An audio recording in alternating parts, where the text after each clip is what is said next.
Welcome into the Spartans Masters Series here from the Las Vegas Motor Speedway. I am Austin Edstrom, standing alongside Joe LaCastro, and Austin Derbyshire is behind the production booth, as always, here tonight on Grid Vision. And like I said, we're here at the Las Vegas Motor Speedway for the second night in a row, getting the aerial view, the top down of the Las Vegas Motor Speedway, as the Spartan Master Series' best are getting ready to go out and compete for 160 laps around this 1.5 mile racetrack. Joe, Las Vegas presents a lot of challenges. What are you expecting from the race here tonight? Well, Las Vegas, this beautiful middle of nowhere that we're sitting right now, has got a couple of unique things going for it. So if we're going to talk about the keys to the race, or I don't think we're going to jump there yet, but what we're going to expect is... Well, what we're going to expect is a couple of three-wide situations, probably. What we're going to expect is maybe some tire wear. We got a lot of racing to do. Yeah, no kidding. 160 laps. That's a heck of a lot of racing. 65 lap marker is going to be the end of stage number 1 here tonight for the Spartan Master Series. Now it's time for the keys to the race here, Joe. So put your hands up and give me your keys. All right, man. All right, I've had enough. So first things first, setup will play a key role. Setup will play a key role in how things go tonight. The aero and aerodynamics and car setup are actually a pretty big deal here at Las Vegas. So if you put some time into getting the car ready for the track is going to be ready for you. So I think that's definitely setup point number 1. Poof! Setup will play a key. Thank you very, very much. Up there on the fly editing. I love it. That's what we got for you here at Grid Vision. Number 2, be aware of tire scrub. There's progressive grading here at Las Vegas. So that means that it's 12 degrees in some places, 20 in others. The low line is going to scrub your tires. It's faster, but it's going to scrub those tires. So look for them to use it early in the race, but then people are going to start to move their way up the track when they really want to do these long green stretches. And 3, be weary on the restart. Be wary on the restart is what we're looking for. Can I get another on-the-fly edit there? Drop the E in weary really fast. That would be really cool. Man, I am testing the truck so hard right now. Restarts can be very weary and wary here at Las Vegas. Sometimes you can see 3 or 4 wide situations going into the turn, so you want to be aware of that situation and try to be careful on that restart. Play it safe. Okay. I'm sorry. I'm trying to get over the fiasco we just had in the keys. Either way, we're gonna move down to the broadcast. Are you feeling picks. weary? Does it make you feeling weary? I'm feeling very, very weary. After that one, I think I need a moment to lie down. But either way, we don't have a moment. We're just about to get ready to get into this thing. So we do need to get into the broadcast picks. I'm up first. I'm gonna go with the number 67 of Kalen Mitchell. Hasn't had the greatest start to the season, but I think Kalen's gonna pick it up here. I have not broadcast all the Masters series so far, but when I see Justin Levine's name, I usually think, he's got a shot. So I'm going to go with Justin Levine. I think you think too highly of Levine here tonight. I don't think he's going to have quite the momentum that you think, but maybe I'm just a hater. Either way, that's fair. Derbyshire. Derbyshire going with the number 25 of PB Henry. I believe he finished on the podium either last week or the week before. So Darby just seeing if PB can have yet another good run here tonight at Las Vegas. But the cars are starting to get gridded up here. So we're going to go ahead and give you a full field rundown before we get started in racing. Johan Seminario up on the pole. Colby Jackson lining up on his outside in the second place spot. PB Henry lining up in third with Thomas Sherman in fourth. Justin Levine lining up in fifth place. Kalen Mitchell on the outside in sixth. Kyle Westwood in seventh. Robert Besaw Jr. in the eighth place spot. Ninth place is going to be Timothy Babcock with Kendall Leverin on the outside in 10th. And 11, it's Charles Van Schaik. 12th, it's Kevin Zosiak. 13th, Chris Hudson. 14th, Jeffrey Souza. 15th, Scott Schroeder. 16th, Devin Maines. 17th, Kyle Gerlach. 18th, Joseph Causey. 19th, Victor Pfluger, and 20th, Kyle Fountain. Mortimer is 21st. Mark Sanchez in 22nd. Greg Wachinski 23rd. Jeffrey Oaks starting in the 24th place spot with Jordan Saylor starting in 25th. Alan Phillips on the outside in 26th. Kenny Powell starts in 27th with Dakota Jorgensen in 28th place. Sammy Harrell in 29th. Daryl Klotz rounds out the top 30. Moving into 31, that's Chris Vinson. 32, Corey Saucier. 33, Art Nicotera. 34, Cody Curran. 35, David Fugue Jr. 36, Charles Abert. 37, Nicholas Schell. 38, David Salter. 39, Cameron King. And 40th, James Staples. Starting in 41st here tonight is Chuck Burley. Jake Hickson is on the outside in 42nd. And then the last starter on the last row here tonight, row number 22, is Jay Salmon, starting in 43rd. So heading back up to the front of the field, Johan Seminario leading us down to turn 3. This is exciting. I am looking forward. It's going to be a nice long race, but I'm still looking forward to it because I love a big super speedway race like this. It really doesn't get much better. And with so many cars on the field. Oh, sorry, I said it wrong. Didn't I? How big is this? It's a mile and a half. Come on now, it's not quite super speedway. Okay, we're not in the big drafting packs. Although we'll be pretty close on the new tires. These guys are going to have a lot of grip early as we come down to the green flag for the first time tonight. Johan gets to the gas pedal, and we're racing here at Las Vegas. Beautiful jump start there, Johan on the inside. That low line. Colby had a good start on the outside. He was side by side with Johan entering turn number 1, but Johan just able to pull forward. And in fact, PB Henry from third able to get clear into the second place spot as we head down into turn number 3. PB getting a little bit of clean air on the outside of the racetrack as we funnel out of turn number 4. Johan Seminario coming out of turn 4 to lead the lap, or to lead the first lap here tonight. Justin Levine looking to the inside of Colby Jackson. 2 grid vision cars side by side in the top 4 as we head into lap number 2. Levine keeping it clean. That 2x2 grid straightening out a little bit as they kind of slot up onto the inside near the wall. Levine finds his spot on the outside. Now he's got to play a little defense a little bit, but he's in a better spot now for an early, intermediate part of this race, I think. Johan's had a moment up at the front. PB Henry's gotten by. Colby Jackson's gotten by. And now Levine's to the outside. He's trying to crack himself into the top 3 around the outside of Johan Seminario. Ripping around turns 1 and 2. Johan going backwards in the early going. And up front, PB Henry's got a challenger. Colby Jackson looking to the inside. We're side by side, heading down to 3. Yeah, I don't know what's costing Seminario right now, but he definitely took his foot off of it or something. He lost some kind of momentum that he had, and now that inside line was not doing him any benefit. Now he's on the inside of the 63 there. Looks like that's Thomas Sherman, and he's just not able to get past him anymore. So our previous race leader has just fallen back a little bit, but he's holding on at 4th place. It just takes one moment of having to get off the gas pedal whenever you're coming out of the corner and your momentum is destroyed. Colby Jackson right now trying to fend off a challenge. PB Henry lost the lead to him, and he wants it back really bad as we come down through 3 and 4. Henry's going to have a run down the front straightaway. Is it going to be big enough to get to the back bumper of Jackson as we get down to turn number 1? The big, long, sweeping front straightaway allows Henry to get there before we get down to 1. He puts it around the outside, but through the center of the corner. Colby Jackson just a little bit quicker, and he's gonna clear PB Henry and throw a block down the back. What a block too! Wow, he is just all over the bumper. Now he might have a spot on the inside there. Colby Jackson's a little bit up in the middle of the track there. PB looking, he's got it by a nose now into his quarter panel, and if he can hold it into this turn here, this wide tri-oval, I think he's got it.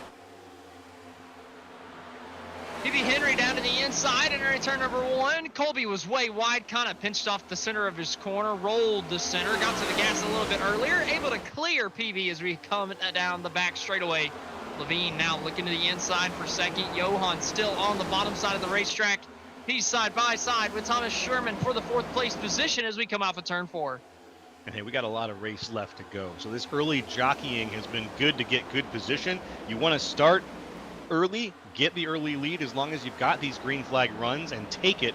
And right now with Colby Jackson actually giving himself a little bit of distance from PB Henry behind him, he's in the best position in the show right now to have that advantageous spot for this first block of green flag racing.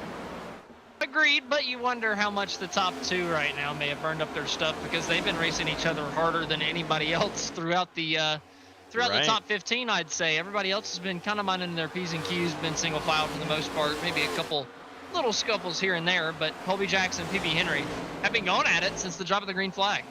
You're exactly right. And that time, that moving around, back and forth, tire scrubbing, jockeying, like we said, that is going to cost them. Right. And so I'm wondering who's going to be behind them. Now we got Justin Levine back. He's close enough that he could still throw a real good punch towards that top 3 set. So we'll see what he does here. I'm not just saying that because he's my pick. He'll throw it away at some point. He'll find a way. And you never know. We got a couple guys coming through the field, right? Johan, I think, is going to be good on tires. I think he's pretty good late run. He's running in 5th, looking to the inside of 4th. Now Kalen Mitchell, my pick, right behind him, trying to follow him through into the top 5. PB Henry still getting runs out of turn 4, but man, he is really pushing the car out of the corner. I can see the front tire sliding. It's going to be enough for him to get to the inside of Jackson for the race lead, but I do think it's going to hurt him in the long run. But down into turn number 1, short run right now, PB Henry to the race lead. Wow, another switch up again. These guys are just driving so hard so early that now you've got it stuck in my head that I can't stop thinking about how much it's going to cost them later on. And now let's, if I go take a look a little bit and try to figure out what they've got for tires. Let me just take a look and see what they've got. That they've 4 got, behind the pit wall. 4 behind the pit wall. 4 behind the pit wall. Thank you very much. So they've got some opportunities here for green flag pitting to get fresh, but you don't want to be, you just don't want to be in that position too early. And this, with all this fighting, you might end up seeing that. We will have to wait and see. PB Henry still up in the race lead, but Justin Levine is now the challenger on his back bumper, and he's looking to the inside, down the front straightaway. Justin Levine in that number 1, looking for the race lead as we head down to turn number 1. Justin Levine easily clear of PB Henry, just drives it into the corner deeper, takes the spot, clears him coming off the corner. PB has a better run coming off. Does he look back to the inside? He does. Late move down into turn number 3. PB Henry wants that race lead back as we come through 3 and 4. Maybe some contact through the center of the corner. Tight racing between the top 2. Levine with the better run out of the corner. But Henry with the tighter distance around the long front straightaway here at Las Vegas. Coming down to turn 1. Can Henry get him back? Levine smoothly rolling back into position here. He switches him up with a little slide, a little cross up. Takes the inside. What a cross up. That smooth circular motion ended up paying off big time for Justin Levine. He found the inside again, was able to take the spot right back from PB. PB's still sitting there though, and then that move down to the apron that Levine pulled earlier, that's been inspiring some people behind him. I like to keep it on this camera coming through 3 and 4 this time by on Levine. I want to see if PB stays right behind him coming down into 3 and 4. Just watch his nose push coming off of turn number 4. He's getting on that gas early and really trying to push the momentum of this car. Levine a little bit, or able to hold it a little bit tighter. Look at Henry just way out to the outside of the racetrack. It makes speed in the moment, but I feel like you're using so much of the racetrack, burning up so much of the right front. I feel like that's going to hurt a little bit later if we have a longer green flag run here. But he's going to look to the inside, trying to get that clean air back to the inside of Levine. They're going to be side by side, door to door, down the back straightaway. Henry now with the side draft advantage as we come down to 3. Yeah, that definitely worked out for him. He got just enough off of that to get the nose, but here he comes back with the same move. Justin Levine back to the outside, slots it back in front. Right behind these guys, Caleb Mitchell to the outside of Johan, but they're going to settle that as we come down to turn number 1. Johan settling into the 3rd place spot. PB Henry trying to have another go, but instead he just about goes around coming out of turn number 2. PB Henry going to drop a couple spots. He was just challenging for the race lead, was in the race lead a couple laps ago. Now back to 4th is Johan Seminario with a big run out of nowhere all over the back bumper of your race leader now. As we're going to get a replay back to see what happened to PB out of turn 2. Washes up out of the corner a little bit. Too much wheel put into it. And, well, he's lucky that thing did not come all the way around. Yeah, he really is. That was a hell of a whip here at the front. Back at the front, we've got Seminario. Was pushing a little bit harder just a second ago. Now he's falling back.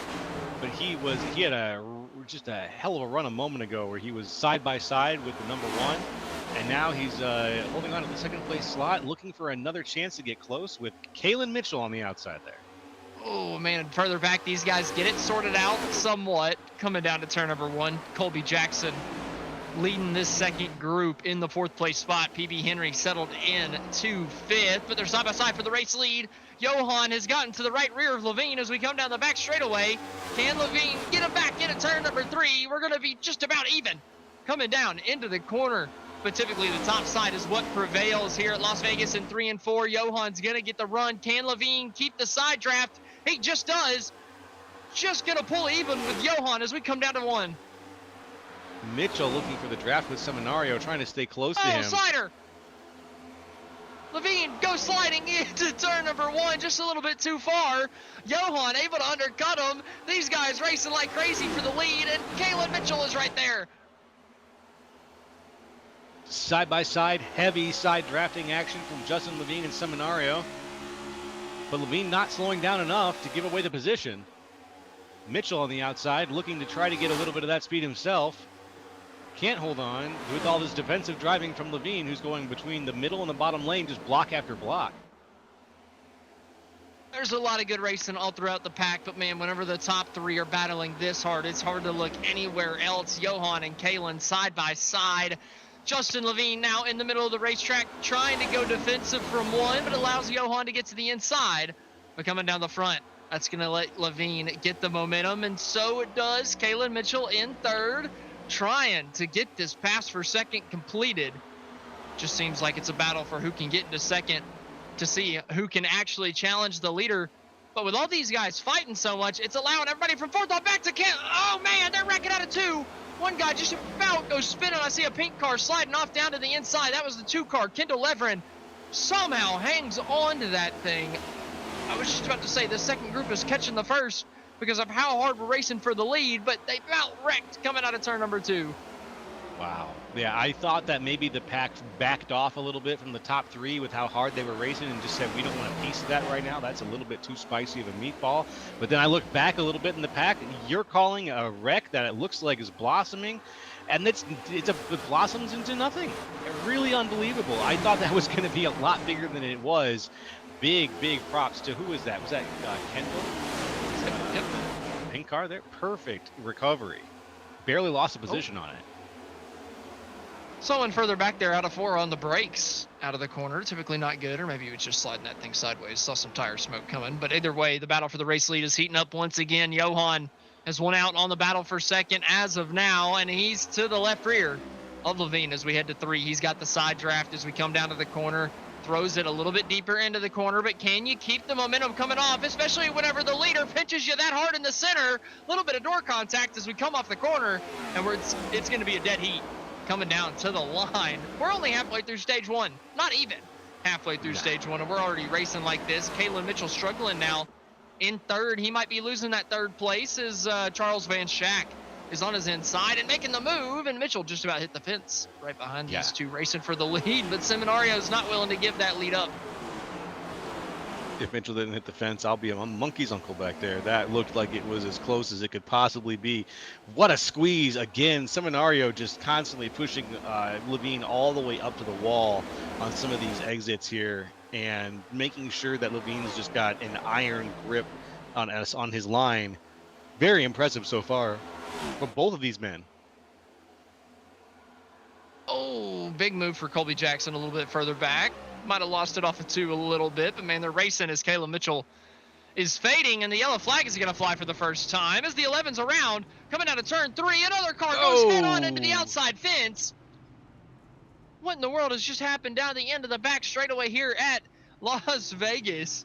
Corey Moore, the 11, was spinning, and then all of a sudden I saw another black and red car, I believe, go head on into the fence a little further ahead. Yeah, I saw that, and then there was a car behind too. What a smash. Oh, that's the 11. Hard around.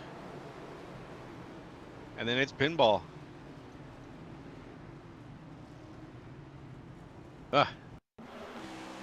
Well, with how hard we were racing at the front, it was only a matter of time before everybody got inspired and wanted a slice of that pie. Yeah, the 42 was just reacting to the 14 hitting the fence. He saw that in his mirror, gave him some room, and unfortunately, he was 3 wide and hooked the left rear of the 11. But I believe there was somebody in front of the 11 too that went head onto the wall that was not the 42. Almost like maybe there was another incident at the same time. Yeah, I thought one of them got thrown around maybe from the accident, potentially. Or it was somebody, the 33 here. It was the same accident, but heavy impact for Chris Vinson coming down into 3 and 4. Just clipped there and then down into the 14, back hard into the outside wall. That's basically a night ender right there. That's not going to be a good point tonight. Oof, no. As everybody hits pit row. It looks like most everybody taking tires, even with the 4 tire sets that you have behind the pit wall, that limit there. Everybody's thinking this is a good time. I suppose maybe it was always in the plan here in stage 1 to take tires. I know we're working on a 65% fuel limit, so you always had to pit in stage 1.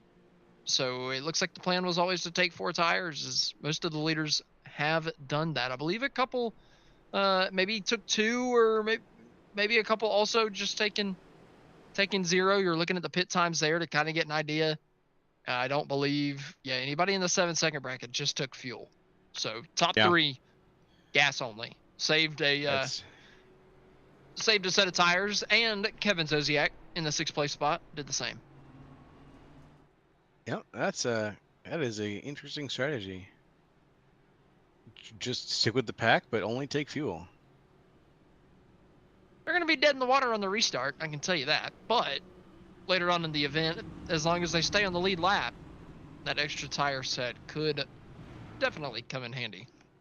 That's true. 4 tire sets, now 3 for most of the field. And they're taking 1 at the end of stage 1, guaranteed.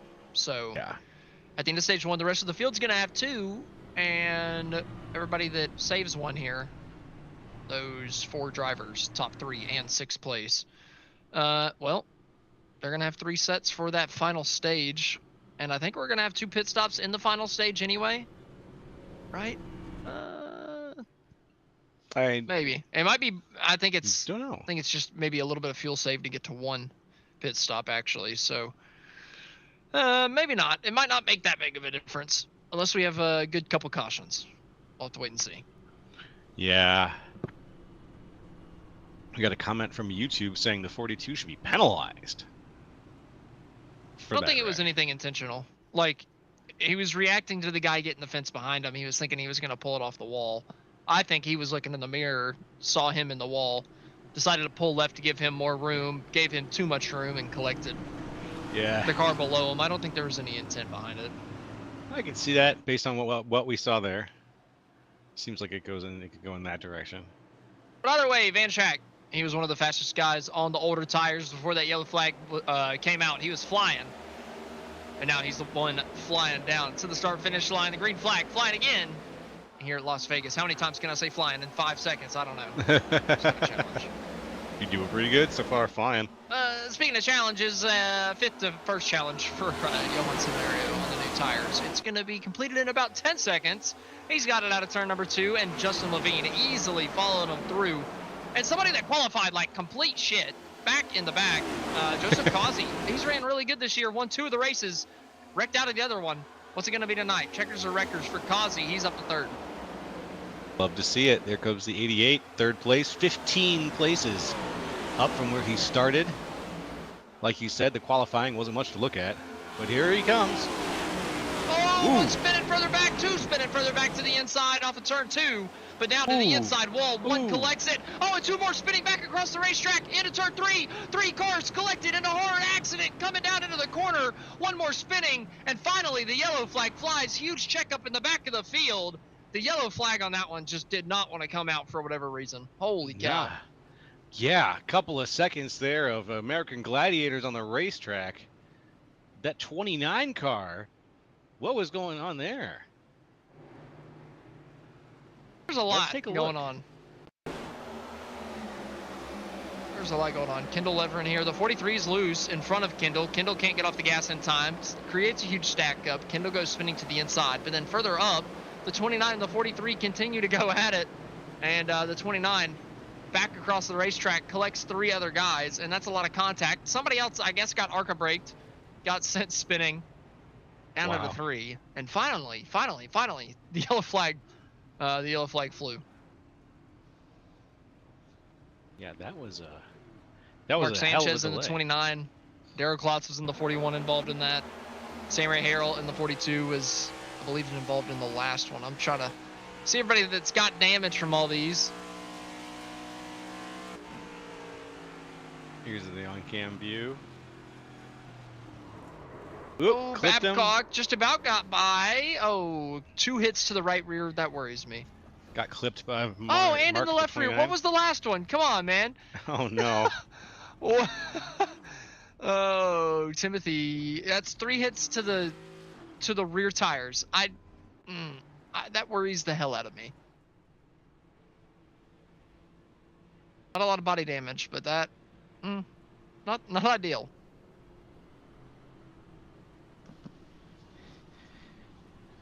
Well, it's starting to happen. We're starting to see and get some of these jitters out. A couple of big ones early on. We still got a lot of racing left to go. I think this might get everybody to be a little bit less lead foot. But we'll see.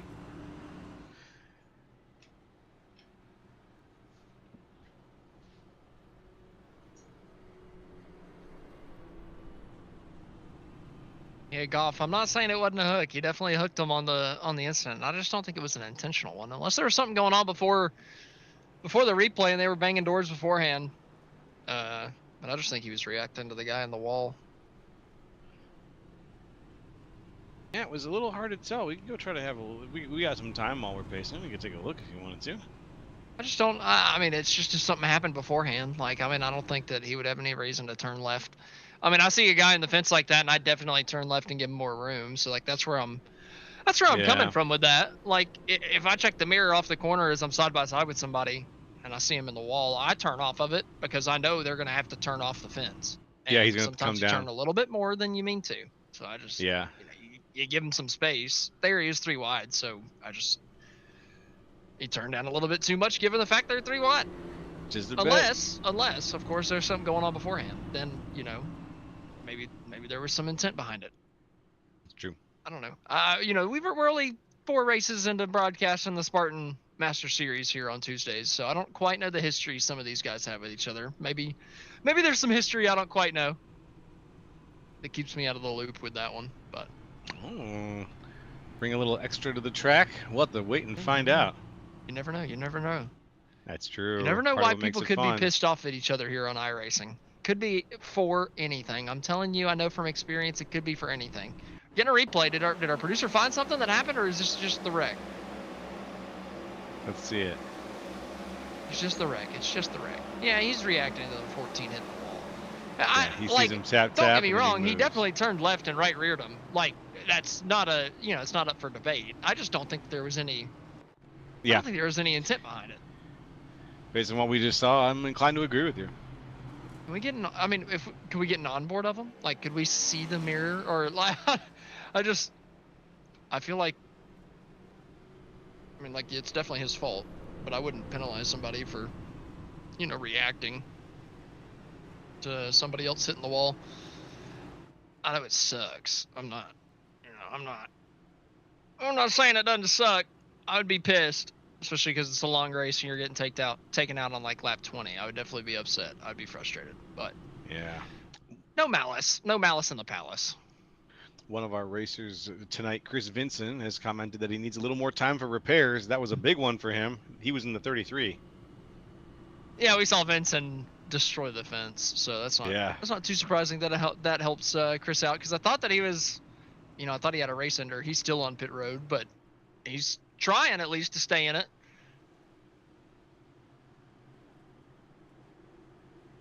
He's doing what he can. It's good to hope you can get back down on the track tonight. It's fair, Matt, but sometimes, you know, the cautions take so long. Sometimes you got to entertain the crowd. But either way, the yellow flag is over. So we can get back to some hard racing up at the front of the field. Johan bringing us back down to the green flag. And we're racing here again at Las Vegas. And, you know, there's somebody that we've been seeing up front that's not here anymore. Justin Levine pitted under that caution. I don't know why.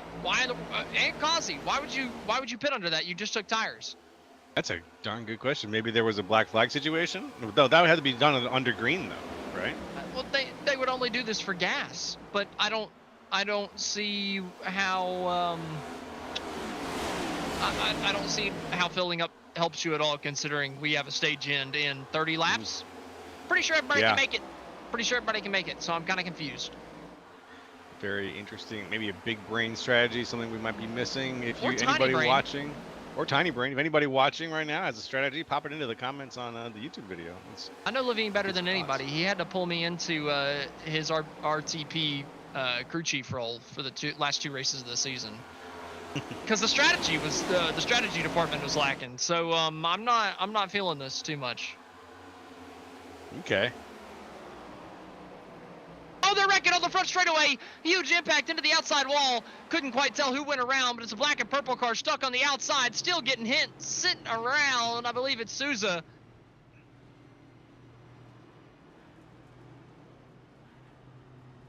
Jeffrey Souza in the 96. He was running in 7th, now spinning it into the inside fence, adding insult to injury down here in turn 1. And we got the camera right on him. Oh, he's doing it again. Car's completely destroyed. I don't think he's got a chance. That one he might have just got. That one he got turned. Yeah, he got spun. The other one I was defending. This one he got turned, and that's not a good spot coming down to the turn number 1, stuck on the outside line where everybody's, you know, tracking up to. Everybody trying to avoid, and a lot of contact coming down to 1. Yeah. This one, I'm trying to figure out what happened with the 55 here. Fontaine, or the 59. I'm trying to figure that one out. I don't know. Ouch. 3 solid moves right into Souza Media's car right there.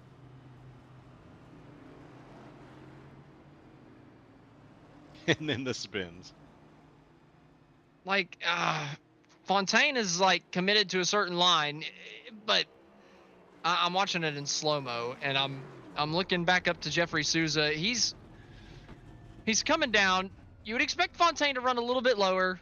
He's giving the car on the bottom a lot of line or a lot of room. So if you're Souza, you're expecting Fontaine to run a little bit lower. Fontaine doesn't. So because of that, Souza comes down and honestly kind of wrecks himself, I believe, as we're going to get a slow-mo aerial shot here. The 55, you can tell he's way up the racetrack, giving a lot of room to the car on the bottom as they're 3 wide, but he stops coming down here. I don't think the 59 actually ever comes up. Well, he comes up after the contact, but like before the contact, I feel like the 59 just stops moving as soon as his right side gets to the seam. I don't know. I feel like he's leaving too much room, but also I get why he's leaving room.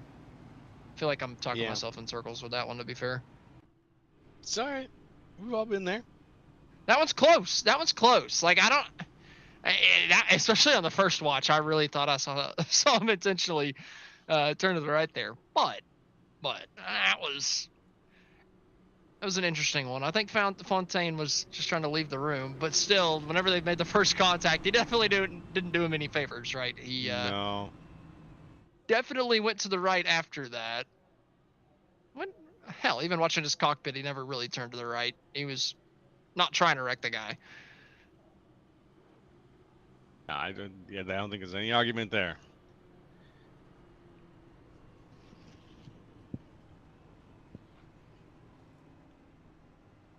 Honestly, just a lot of tight racing here early, causing a lot of incidents in the first stage.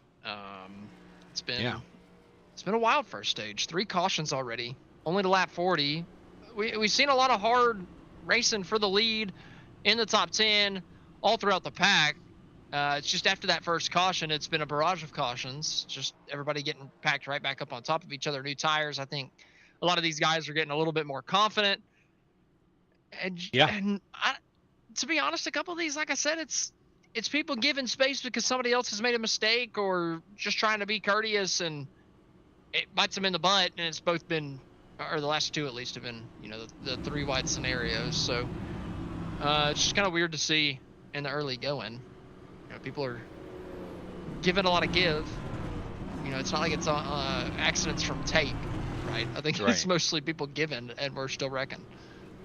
It is a packed field too, and that is gonna definitely. I mean, there's gonna be more wrecking, but every restart with so many cars in so many different conditions of tire wear, of fuel load, it goes from our clean restart where everyone was on exactly the same footing to now no one is on the same footing.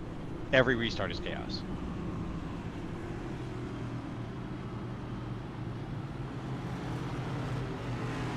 We still got 25 laps left in the stage. It'll be 24 as we take the green. A couple of guys, like I said, they pitted under the last caution. Levine, Kazi, they made their way up to 25th and 26th. So not much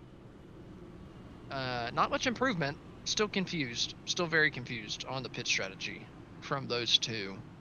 Kind of a head scratcher. Yeah, I can't really tell anything from looking at things like pit time either. So I look at Levine. His pit time was only 5 seconds. Yeah, it was just Kazi's gas. was less than 5 seconds. Yeah, it was just gas. But for so like, I little can expect time. this from somebody like Kazi. I know both those guys. Kazi, not the sharpest tool in the shed. Justin, he's smart. He's a relatively intelligent guy. Not the best at strategy, but he wouldn't come down pit road when he doesn't have to. I could see Kazi doing it. So I'm just lost on that one. I don't think it was necessary. Gotcha. But either way, we're getting down to the green flag. We're gonna have to wait and see if whatever they're cooking up is good, or if I'm gonna have to throw it in the trash like my mama's cooking. But either way, coming down to take lap number 42, 24 laps to go in stage 1. Johan Seminario back to the gas, and we're back to the green flag. Behind him, it's a 2x2 show all the way down. Let's see if somebody decides to take a 3 into the first turn here. No, a little bit more conservative on that restart. Keeping it with a 2 wide, a little bit down to the inside there in the back. Those guys being 2 wide for second helped Johan get out a little ways, but now Kalen ripping the fence through 3 and 4, or at least the outside, able to get a huge run of momentum down the front straightaway, cut into that lead as we head down to 1 and 2. And I think Kalen is going to be giving it everything he's got at the end of this stage. These tires don't have to make it too long on this stint, so you can push the hell out of them and not have to worry too bad as we got to fight further back. 2 wide, coming down to 3, 4th place, changing hands. Colby Jackson losing it. Kyle Gerlach going up another spot, trying to get some more points here at the end of stage 1. Yeah, Kyle Westwood in third contact. too. Oof. Yeah, very close down there on the apron. Got Kyle Westwood here too, sitting pretty in third place. With a big move to get that.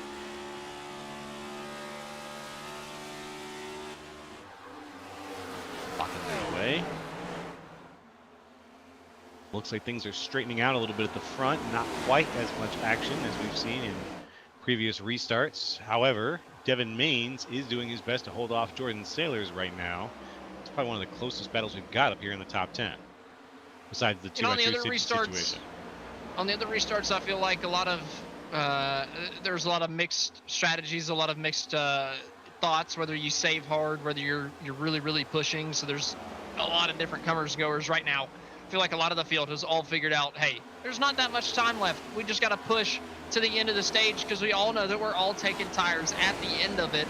So it's a little bit more straightforward. There is starting to become some battles up towards the front. Colby Jackson continuing to slide. He started up towards the front on the restart, but now he is side by side for 6, and it might be bad for him as he's on the inside. Might be losing the spot to the 55.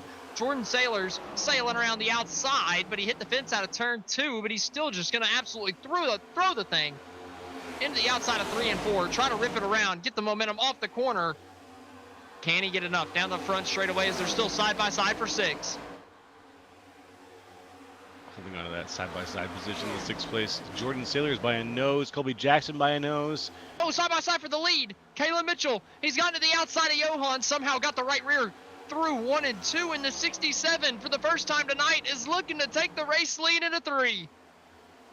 I think he's got it. That makes Kalen Mitchell our new race leader.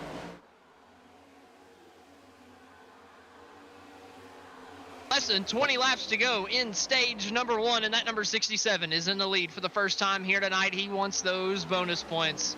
He wants all 10 of them here tonight at the end of stage number 1. 18 laps to go, maybe 17, I believe, to go in it. A couple guys fighting a little bit further back. Sailor's still committed to that outside line, and it's helping him out a lot. He's around Devin Maines. Into the top 5, he's past Colby Jackson, past Devin Maines, and now finally down the front straightaway, looking to the inside of Kyle Gerlach. He's been committed to the outside groove and made passes work. Can he do it on the inside through 1 and 2? It's not going to be enough.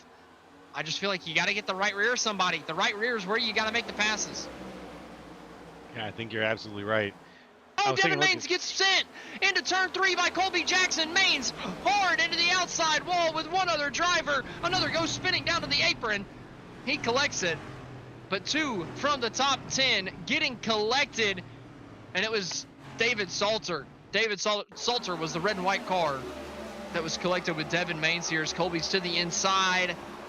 Just barely to the inside. And he kind of just runs over Devin, to be honest. Yep, punches him around a little bit, spits him out of the way.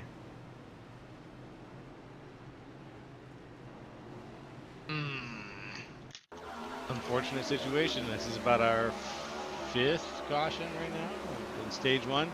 So again, shaking off some of that, those jitters, but this looks like just some really rough driving. So you did just kind of drive through him there a little bit.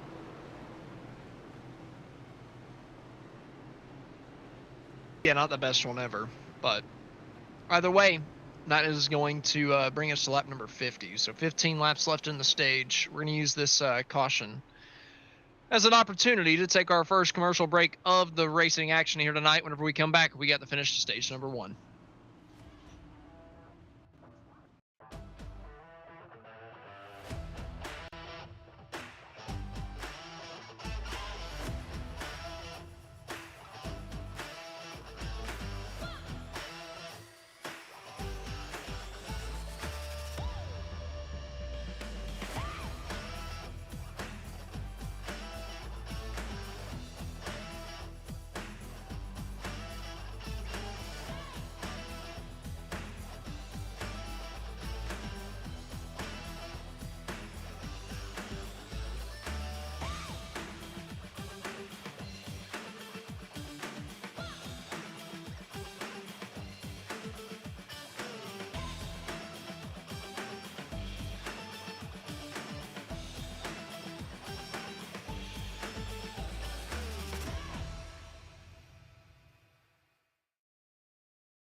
Racing isn't easy, but experiencing it is. iRacing puts you in the driver's seat with the industry's leading sim racing game. Drive on laser scan replicas of the greatest racing circuits from around the world. Go head-to-head against other drivers chosen by skill-based matchmaking to ensure competitive racing at every level. Compete across all your favorite series. In officially licensed cars, engineered to deliver the most accurate driving experience possible.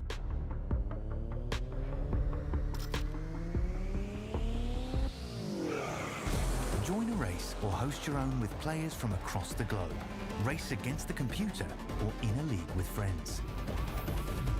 Feel the thrill behind the wheel. Visit iRacing.com.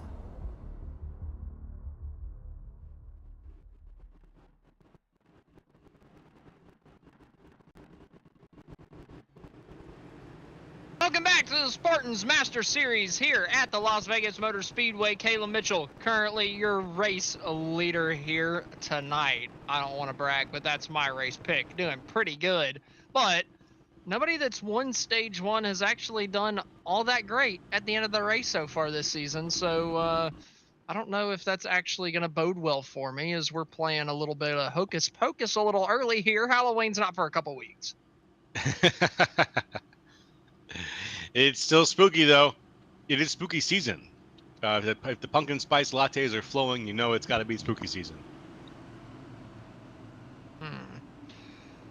And I judge it by it being cold outside to where I can put on a hoodie, and that time has come, and I'm loving it. It is hoodie weather as well. That's true. It is hoodie season, and I don't need blinky car season. I broke my hoodie out this week.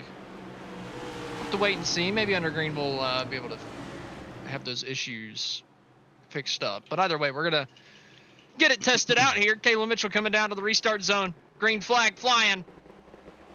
12 laps to go here in stage number 1. And easily out to the front right now. There goes our leader, Caleb Mitchell, with a little under half a second lead on Seminario. All the cars behind him in 2 nice columns for a little bit, but everyone's getting things sorted out. One guy that, like I said, he pitted, put himself deep in the depths of the field, Justin Levine. He's getting around the outside of guys. I think he's getting himself into the top 10 right at the start-finish line. 11 laps to go in the stage, and Levine fighting himself through the field. Kazi's not too far behind, and he's inside the top 15. These are 2 guys that we saw that we were kind of ragging on earlier with their strategy, but here they come. Levine definitely breaking into the top 10 now. Here he goes down on the inside of the 63, Thomas Sherman. Takes that spot from Sherman.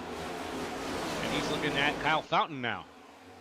Oh, and the top 2 are getting close. Johan's got a run on Kalen coming down to 1, but he lost it as he made the move to the right up the hill on the front straightaway. Johan lost the momentum and couldn't quite complete the move, but Kalen got loose in 1 and 2, and Johan's going to go storming around the outside. The 67 lost the edge.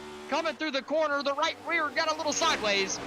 And the number 56 just went flying on by Johan Seminario back to the race lead. Coming to 9 laps to go in stage 1. That's going to be just about enough. Caleb Mitchell now still wants those stage 1 points. They've catapulted him into the top 15 just off those points alone on the overall points leaderboard. So it's going to go a long way. Yeah, Devin in chat, you definitely got ran over. There's not really too many ways to spin that. Unfortunately, Devin Main's out of this one early through no fault of his own in stage number 1. Yeah. Running in the top 10, Devin has had speed all year long, and it just has not gone right for him. It's really unfortunate. Nice to have you watching the show, but unfortunate that this is the circumstances, that's for sure. Sherman here on the inside hanging on to the back end of the top 10. But he's losing it. He's got some right front damage, not being able to put up a fight. Kyle Fontaine goes around the outside. Joseph Kazi right behind him. Timothy Babcock on the inside there in that grid vision number 39. Or 99, excuse me. But up a little bit further, Levine, he's the one that pitted that's highest up. He's up to 7th. Still don't know about the strategy. It's not going to be good. He's only got 7 laps to go, coming to 6. But the top 2, Caleb Mitchell, hasn't let Johan get away too far. And I think he might be running them down a little bit. The 67's looking just a little bit faster. Can he go back up there and steal that point away from Johan?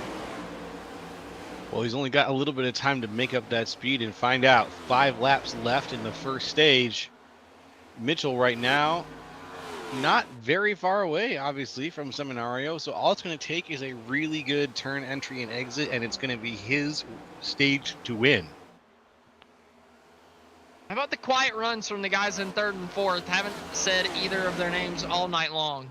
Kyle Westwood, Kenny Powell have somehow, some way found their way up into the top 5, scoring huge points at the end of stage number 1 if this thing ends out the way it's running right now. It's looking good for these guys here. Kalen Mitchell, well, still only a half second behind Seminario. The gap has been increasing just a little bit. Westwood and Powell's up 23 places right now. What a drive. He's tied for hardest charger on the field. Could Kenny Powell have something for these guys at the end of the race, right? He started back in 27th, got himself all the way up here. Does he have something for him as we come down to the end of it? Wow, and our producer is in my ear saying he's been as low as 41st. So he's been all the way to the very, very back of the pack and has gotten himself to be side by side for the top 3 as we head to the end of stage number 1. Johan is now all of a sudden checked out from the rest of the field. It's really a battle for 2nd. But right now, as we're speaking, it's a battle for 3rd. Kenny Powell looking for the inside of Kyle Westwood. And just behind them there is Justin Levine. He's in the spot that he started the race in, 5th place. Here's his onboard. Oh, Kenny Powell. On the 1 machine. Powell throws the slider on the exit at 2. He slides across the nose. He gets it. Can Westwood get the undercut? Coming off the corner, not enough momentum. And Westwood's not going to be able to make the move back. I don't think he's going to get side by side through 3 and 4, but Powell's got to have the run coming off, right? Maybe not. Westwood able to get a good run through the center of the corner and has the shorter distance here down the front straightaway. Through 1 and 2, Kenny Powell, man, way to the top side of the racetrack, cutting it down. Now Levine puts his nose in it. He's going to be all over the back bumper of Kenny Powell now for 3rd. Wow. What's some hard driving. Especially just up here at the front. The front of this pack tonight has always elicited some of the hardest driving that we've seen. At least some of the hardest driving I've seen in a while. It's just been so inspiring to see these guys get to the front and think, now I'm going to fight to the death. White flag in stage number 1, working lap number 65. Johan Seminario, the race lead. But like I said, the battle is really for 2nd. Kayla Mitchell back there is hanging on. They're side by side for 3rd once again. Justin Levine trying to drag race Powell to the line. It might be a 3-way drag race for 2nd. Kayla Mitchell on the outside, getting side draft by Kenny. Oh, and the yellow flag flies before they get to the line. That's kind of unfortunate. But I believe it was Kaylin Mitchell that was in 2nd with the yellow flu. So I believe Kaylin is going to be able to get the 2nd place points.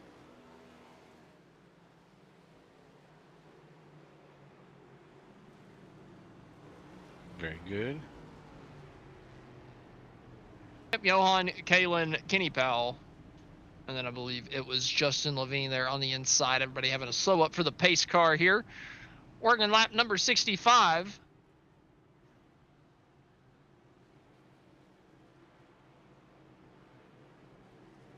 We're going to go ahead and use the end of stage number 1 as an opportunity to give a little reset to make sure we don't have the little blinky car issue again. So give us just a moment. We'll be right back.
Welcome back to the Spartans Master Series. We're hoping that we got all of our little issues fixed here as we're pacing around.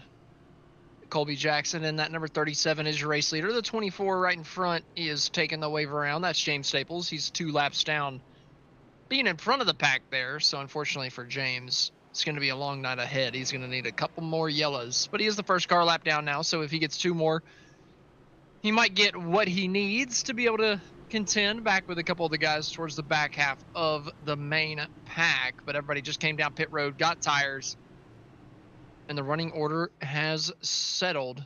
Colby Jackson, Johan Seminario, Kalen Mitchell, Kenny Powell, Kyle Westwood, Kyle Gerlach, Joseph Kazi, Greg Wachinski, Jordan Sailors, and Kendall Leveren are your top 10.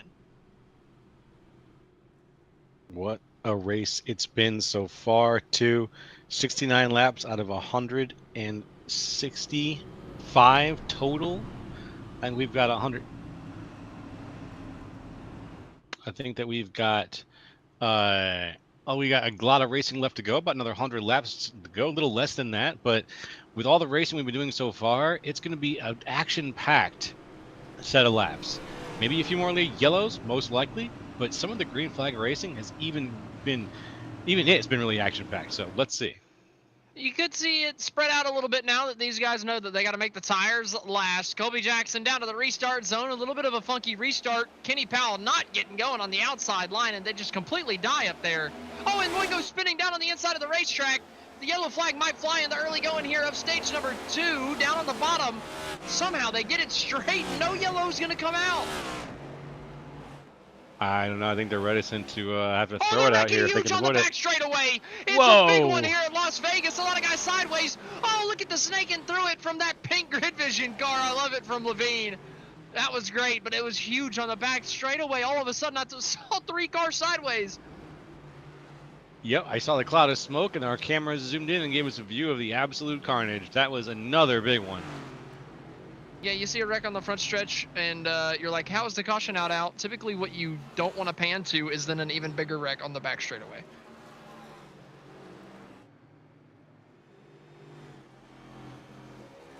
Here we go. Let's take a look at it.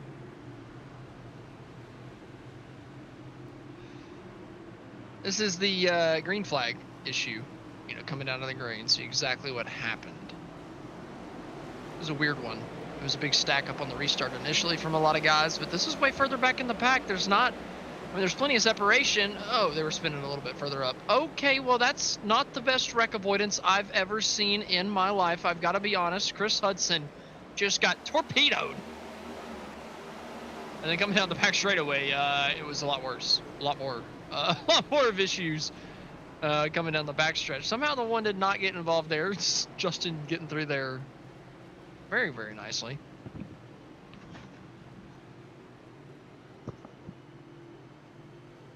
I mean, that man really did seek out Chris Hudson like a heat-seeking missile. I gotta say, poor Chris. He did, yeah. Chris Hudson getting the worst of it.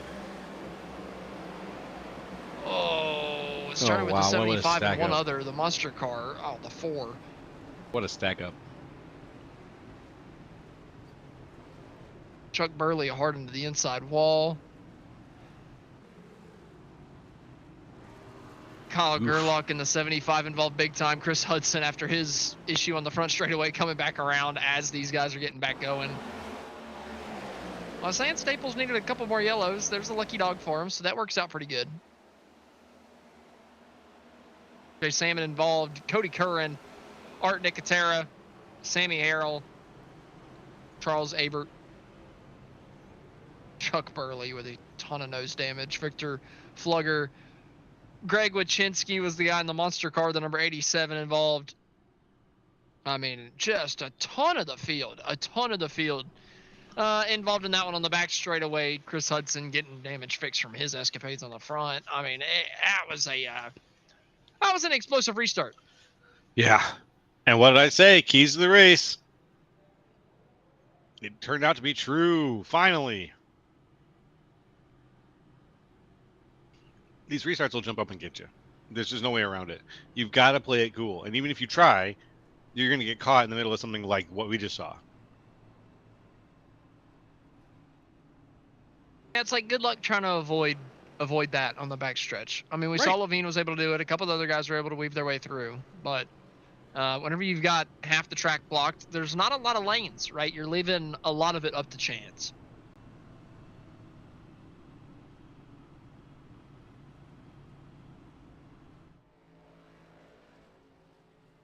Whoa! So, the word I was looking We for don't have to share was... that, Joe. Okay. Sorry. Sorry about that. Getting a little ahead of myself here. During these multiple yellows, I'm getting a little loopy. We don't have to let the world know that the producer was right. He wasn't, though. I'm sorry. I can't help it. I'm loving this. Ba-da-ba-ba-ba. Just trying to keep a smile on your face. That's all, buddy. Oh, I'm smiling through the tears. Good. Good. Didn't our producer say that it was gonna the lap counter was gonna autocorrect itself? Oh, we never took a green flag lap. Never mind. That makes sense. Either way, we got a. Yep.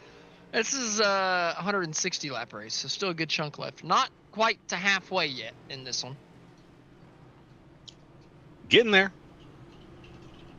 We are getting there. Now, I do think that once we start getting green, at the start of the stage, we're going to stay green for a while. I really do think so. It's just, can we get spread out after a restart? That's the question. That is the question. I don't know. In the next gen, man, you stay stacked up on top of people in the 1.5 miles for a while.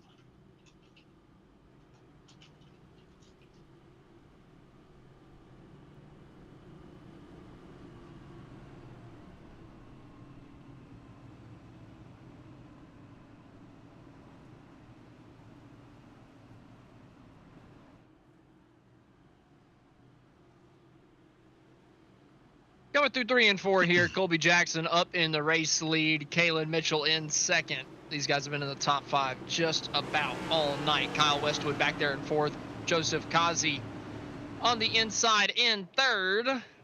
Can we stay green this time? Do we have a little bit cleaner of a restart? Coming down to the restart zone, Colby holding a little bit better of a speed.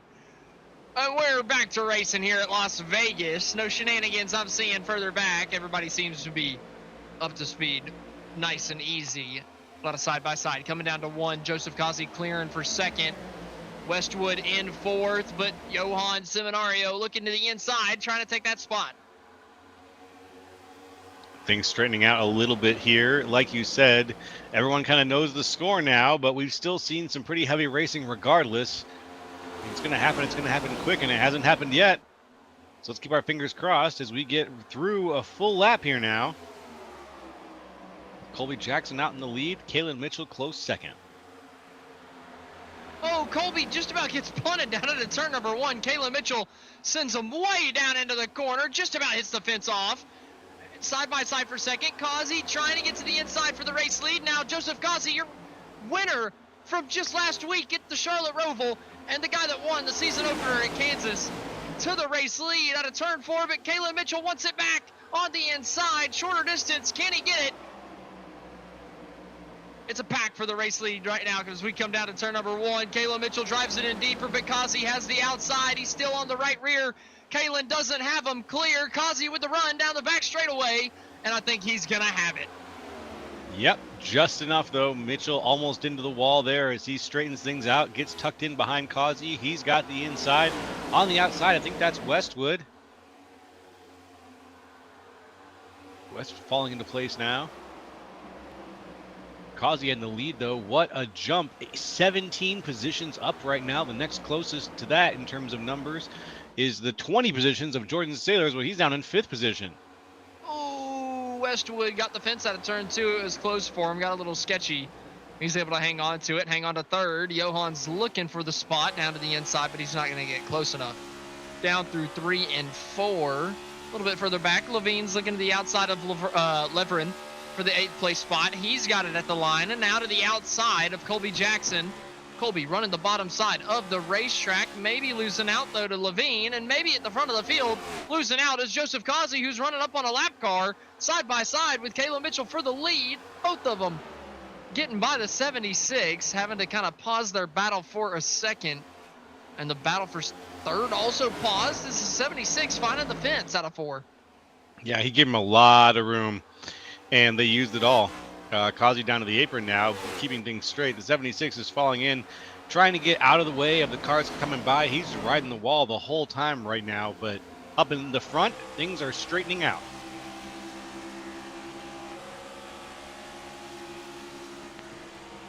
Causey and Mitchell fighting up towards the front a little bit further back, though the 22 down on the inside. Dave Fugie Jr. trying to hang on, but PB Henry's going to go around the outside and take the spot. It's a battle for the 8th place position. The 25 picking up one. He started up in 3rd, running in 8th right now, so not quite the night that PB Henry was wanting to have, but he's around the outside of Levine, looking for 7th. We're side by side for the race lead. Kalen Mitchell's taking it around the outside of Joseph Causey. What a move.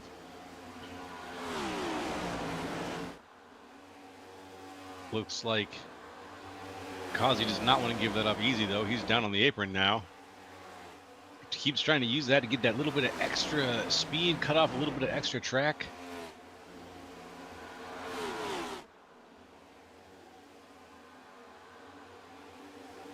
Trying to see where there's things that are too wide potentially here in the back. Got some car shuffling going on.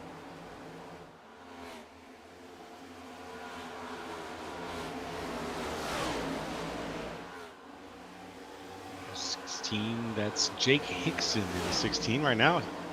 Other 2 wide situations, potentially 3 wide.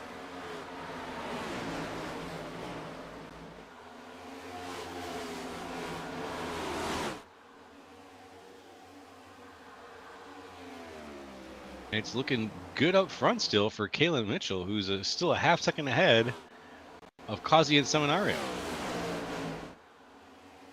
And fighting for that 2nd place position too helps out. Kalen Mitchell could get these guys slowed up ever so slightly. Johan down to the inside, trying to take the spot, and Jordan Saylor's back here as well, trying to fight for 2nd. PB Henry, I was just talking about, he was back in 8th, not feeling good. Now he's to the outside of Saylor's, trying to break into the top 5. Sorry, already into the top 5, trying to get into 4th as he is flying around the outside with Joseph Causey. Causey's been slipping back from the race lead, under pressure from Seminario and just about everybody else. I mean, we've got a pack of 5 here for 2nd. That pack of 5 is really, really impressive. There's 4 on the outside practically, 3 or 4 on the outside, 2 on the inside, just chasing down Kalen Mitchell, and they can't decide who's going to take 2nd place. Oh, and PB Henry around the outside from 8th to 3rd in about 3 or 4 laps. That's pretty ridiculous from PB Henry, or sorry, to 2nd. That's ridiculous, and he's a little bit quicker than Caleb Mitchell right now. Might be able to run down the number 67 before we get to that pit stop window. Might just happen. Definitely should. Definitely should.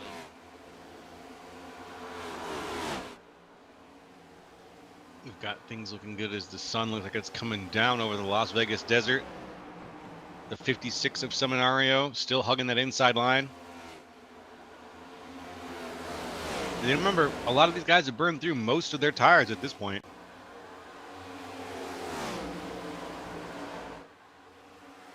Yeah, you're starting to get into the point of comers and goers, right? The guys that came early are starting to go, and the guys that held back are starting to come up to the front of the field. Johan's starting to be one of the guys that are slipping back. PB Henry up in 2nd, came from a lot further back, up to the front. Saylor's marching his way through the field. But Johan starting to slip here. We saw it earlier in the race, and now we're seeing it again.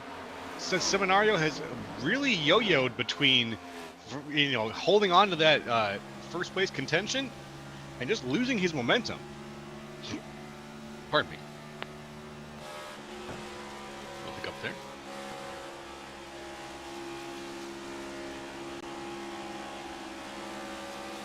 Johan looked to the inside of Sailors there, but not able to do anything with it. Back up towards the front, though.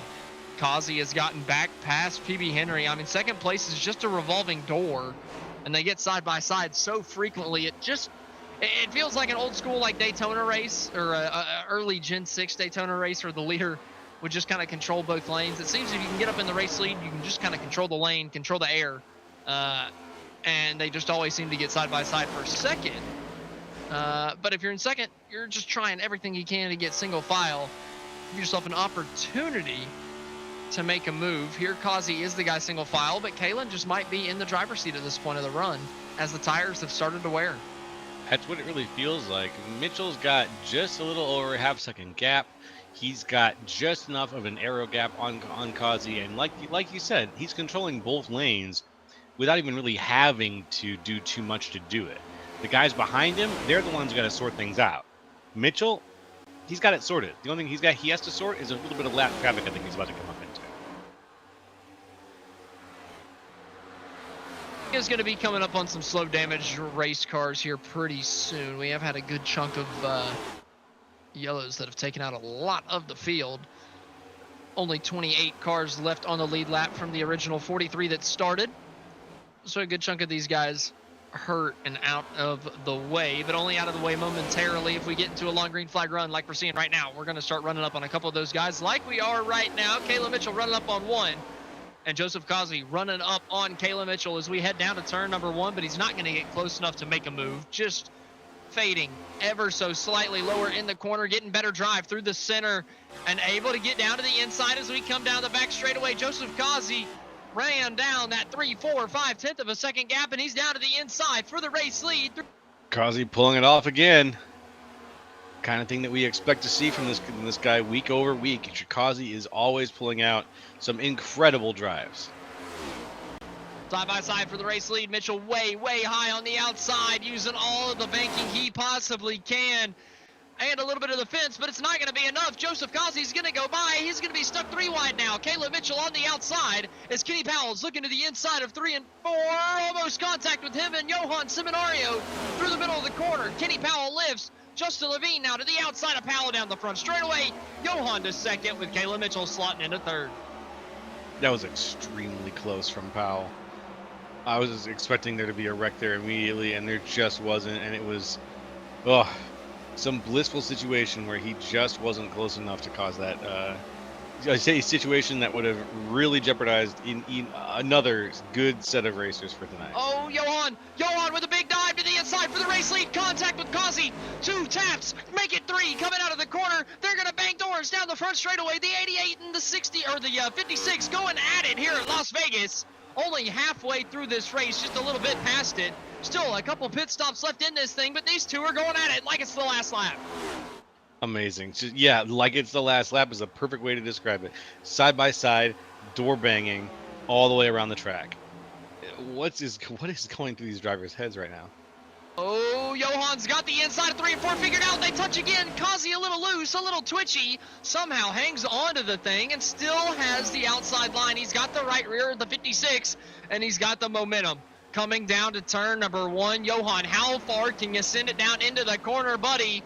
Not far enough at first glance, but through the center, he gets a little bit of momentum back, able to pull back side by side with Kazi. They bang again down the back straightaway. More contact as we head to 3. 3 coming around. Still 2 wide. Oh, Kenny Powell almost lost it behind him. I thought for sure Kenny was going through the infield grass. We might have a 3-wide battle for second. Kayla Mitchell's going to back out, but Levine to the outside of Powell, but still side by side. For the race lead out front, Kazi holding them tight. Johan coming up, more door banging through the center of 1 and 2. Somehow nobody from further back is able to catch the front 2 as they are literally slamming each other through the center of the corner. Kazi still on the outside in the 88. Just hanging on by a thread as Johan is putting up a fight with another door slam coming out of 4. This full contact sport that we got right here is going completely, it should be going in Seminario's favor, but Kazi is holding on so tight right now that I gotta say it's pretty admirable. Johan slipped a little bit on the bottom of 1 and 2, gave up a little bit of ground, but he got the side draft down into 3 and throws it in a little bit deeper, so they're still just going to be even through the center of the corner. Can Johan pull back even on the exit? A bigger hip check that time onto Kazi. Oh, a bigger one back to the 56. And here comes Levine. Does he push anybody? No, he makes it 3 on the bottom. 3 wide for the race lead. Justin Levine taking it from both of them. What a squeeze. Not even a squeeze. He's went around them on the apron, and it worked out for him just fine. Very cool.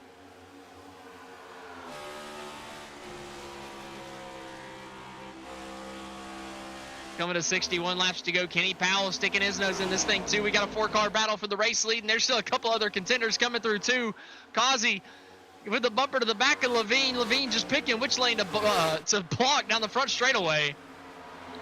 This has been a show of a second stage, to say the least, at the start of it. Absolutely. We just got into the triple digits, too. More contact between the two. Kazi with the run. He shoves Levine down into 3. Has to lift a little bit early and allows Johan to just send it down into turn number 3. He gets to the inside of Levine for the race lead. Somehow the 56 is rolling on the inside. He can't get clear, but he's just good enough to stay even with whoever's in the race lead until Kazi comes and gives a bumper to the back of the number 1 and sends him back out in front.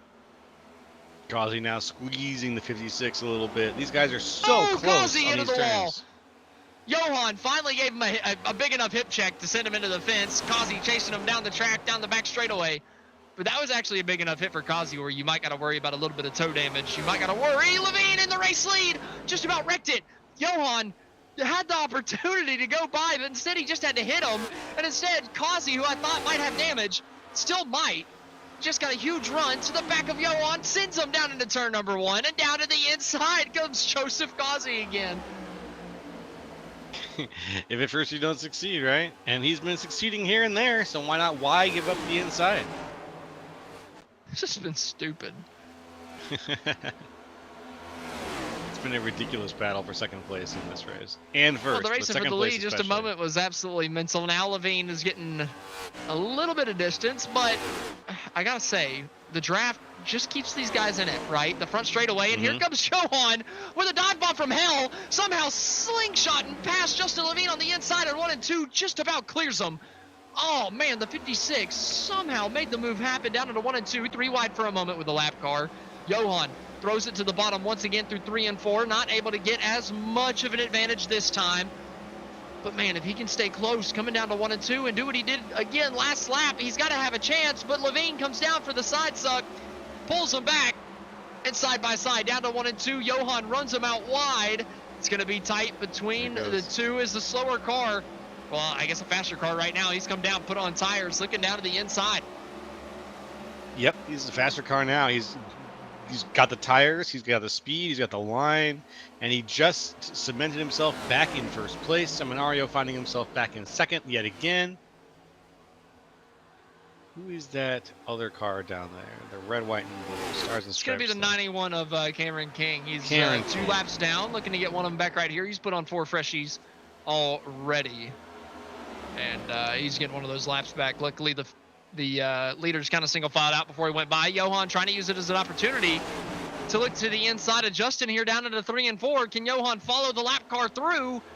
Kazi also down there on the bottom. Johan in the 56 able to get side by side, but not able to get clear. And Levine has the momentum off the top. But Johan has the side draft down the front straightaway so that they just pull even once again to head down to turn number 1. Which one drives in deeper? Which one can hold their foot in it through the middle of the corner? Levine has to lift on exit. Gives the advantage to Johan down the back. And here we go down to the inside. Colby Jackson. Colby Jackson from absolutely nowhere is just flown up to the bottom. I thought it might have been for the race lead for a second, but he's clearly on new tires. So Colby just unlapping himself. Excuse me for my excitement, but a couple more guys coming down pit road. That's all right. We're here to get excited. I feel like this is a little bit early to be able to make it to the end, right? Yeah, it is definitely early. Well, it's almost exactly the amount you might need, I think. Producer Darby, we're at 65% fuel, right? Yeah, 65% fuel. Oh, well, everybody's coming in. Maybe. Oh, Levine!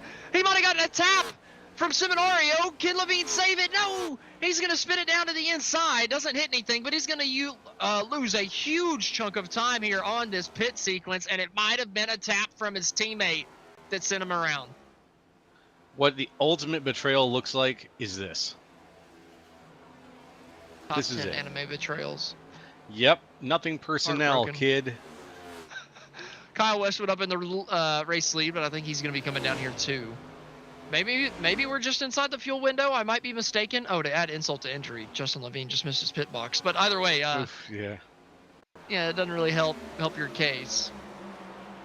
But yeah, maybe we're just inside the pit window, but I feel like we're just outside. We're going to have a splash and go. I could be mistaken. But coming down to pit road, I can't tell if there was a tap there or not.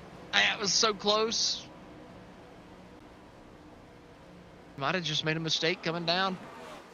It's tight between the two, but either way, Levine gonna go backwards. Not what you want to see. Let's have a look here. We've got some people coming down pit road. Getting set up now as everybody's taking that strategy. Almost sounded surprised. Well, yeah, it was a little bit for a second. I don't know why. I was like, why are we so... I think that just the way that everybody's spread out their strategy here, I'm trying to see who's going down pit road, and that's why my inflection changed there. I wanted to see who was still out and who was coming down.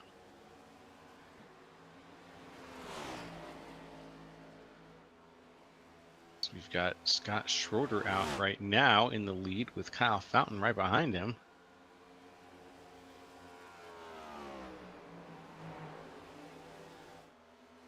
And for people who started on this cycle, it looks like PB Henry's in the lead. Thank you very much.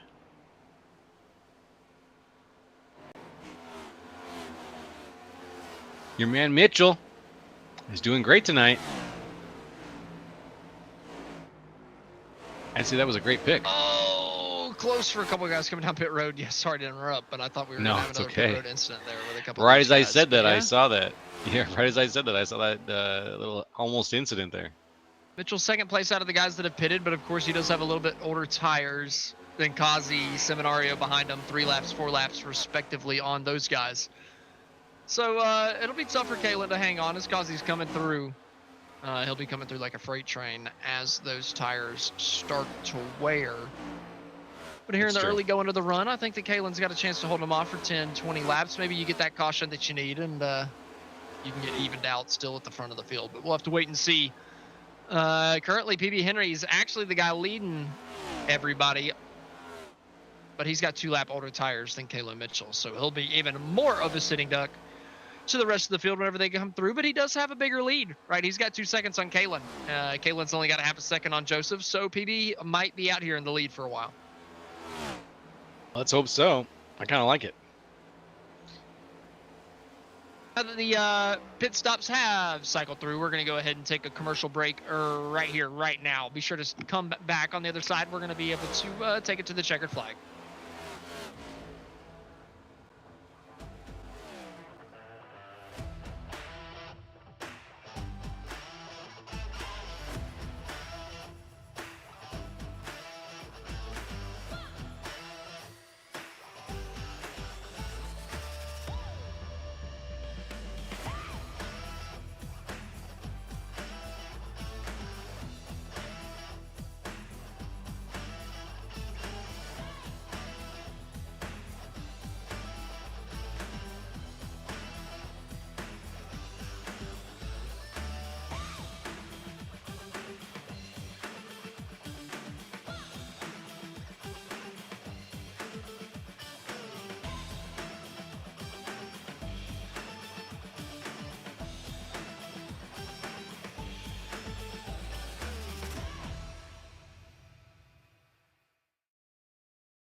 Racing isn't easy, but experiencing it is.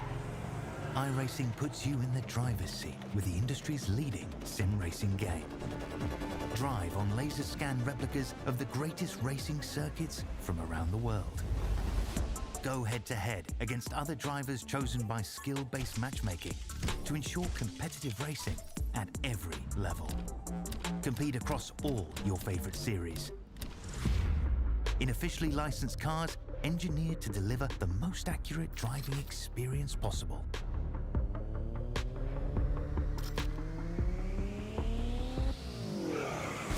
Join a race or host your own with players from across the globe. Race against the computer or in a league with friends. Feel the thrill behind the wheel. Visit iRacing.com.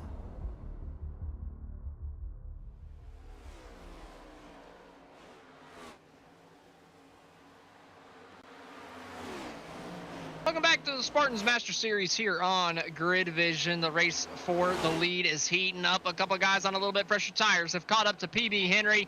That's Kazi. That's Seminario. They're to the inside, and they are by for the race lead. First and second changing hands here. Joseph Kazi taking it. Johan Seminario following him through for it. Henry back to third, and now are the front two. Going to be dicing it up for the race lead now. I think Seminario has one lap fresher tires than Kazi. Does he use that advantage now or wait until later? Now. Now? Now's Yeah. as good a time as any.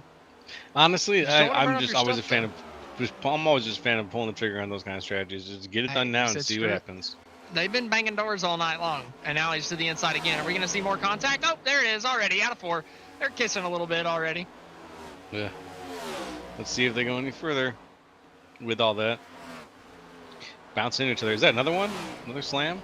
No. They're good. Going No, into one, okay. there was nothing. Going around a Okay, lap good. car here. Kazi's still on the outside. Maybe enough momentum to carry him past the 56 for now, but down to the 3. Johan's going to dive it back in deeper.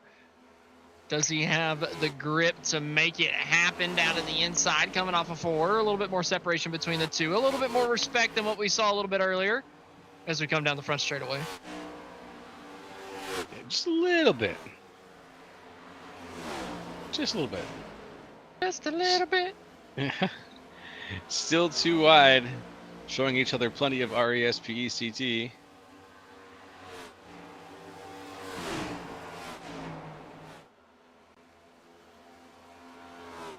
For now. Man, though. For now. For now, though, and man, whoever gets stuck on that inside is going to have tire problems in the long run. We still have enough race left that you can scrub your tires easy and ruin the chances you have later in the race. Asserted earlier, Joseph Kazi was very checker or record. These guys have been beating and banging all night long. I wouldn't be surprised if they beat and banged their way to beating their cars all the way up. I would not be surprised one bit with Kazi's history. I could definitely see that that Snickers bar having a crunch in it by the end of the night. Side by side though, Johan able to get the side draft down the front straightaway. He's got the momentum. Can he throw it in deep enough? Nope.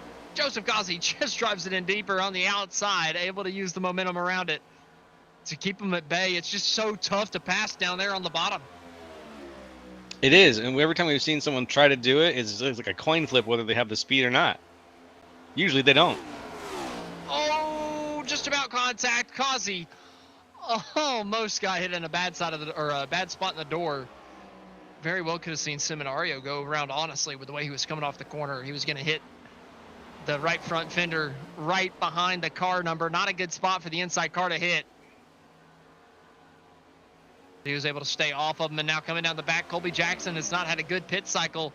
He went from racing for the race lead not too long ago to just now racing to stay on the lead lap, and the two race leaders are looking to split him. It's going to be it's too tight. Kazi into the outside fence. Not the crunch that I was expecting from Kazi. It happens from a lap car. Colby Jackson getting in the way of the two race leaders. That is never a good look for a lap car. Colby, oh man. I feel sorry for him. He just washed up the racetrack into Kazi. Kazi gave him plenty of room. I think Kazi's going to be okay. I'm watching it back. The contact doesn't seem heavy for the 88, so I think he'll be fine, not have any, maybe there's a tiny bit of damage from it. I'm not too sure. We'll just have to wait and see. Yep. But I think he's the one that had 1 lap older tires. Can he get back to being side by side with the 56? That's going to be the time will tell moment right there. He still is close enough that he's within spitting distance, so it's possible.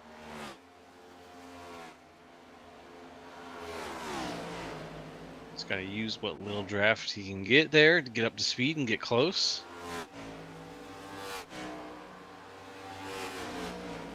He could just as easily lose that position to Powell, though, if Powell decides to stay on the track. So, I don't know. I want to see what Seminario is going to pull off here.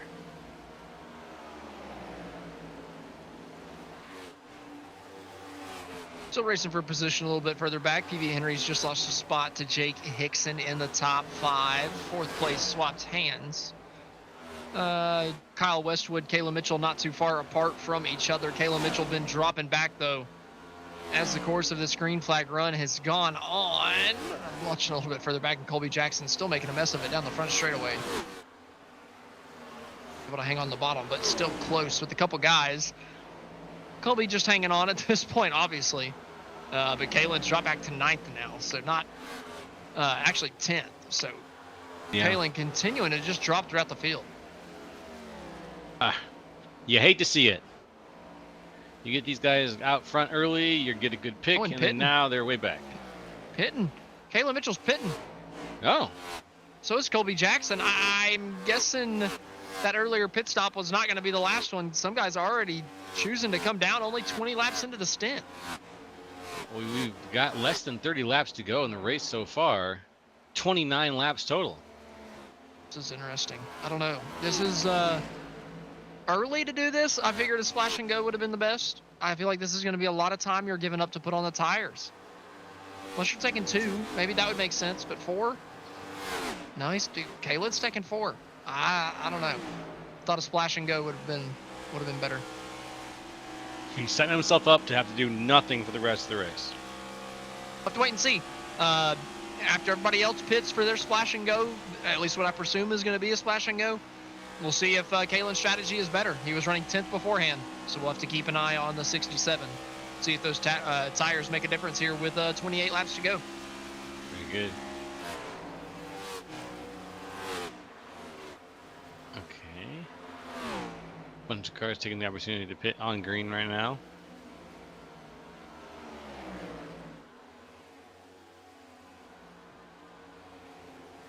Got a good battle for 3rd right now. Powell and Hickson. Hickson looking for the spot. Powell just not letting him have it. Powell riding that middle line, which is probably the best spot, and keeping Hickson as far away as he can. Now they're, unfortunately, Caution. because of a yellow flag. Yellow flag on the speedway. That's going to screw Kalen Mitchell. Joseph Causey's just come down pit road. That might put him a lap down. The yellow flag is flown in the middle of the green flag cycle and thrown this thing for a huge loop. Oh my goodness, yeah. You might get some people getting shoveled around after this. Ozzy decided to not pull down his pit stall into his pit stall, so he actually stayed on the lead lap. He came out in front of the race leader. Smart call there from Joseph Causey, because that would have been devastating to go a lap down at this part of the race. He's able to stay on the lead lap with a whole host of other guys. So we saw the 29 went around there. Second time we've seen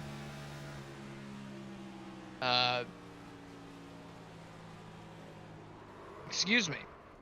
Second time we've seen Mark Sanchez involved in an incident tonight.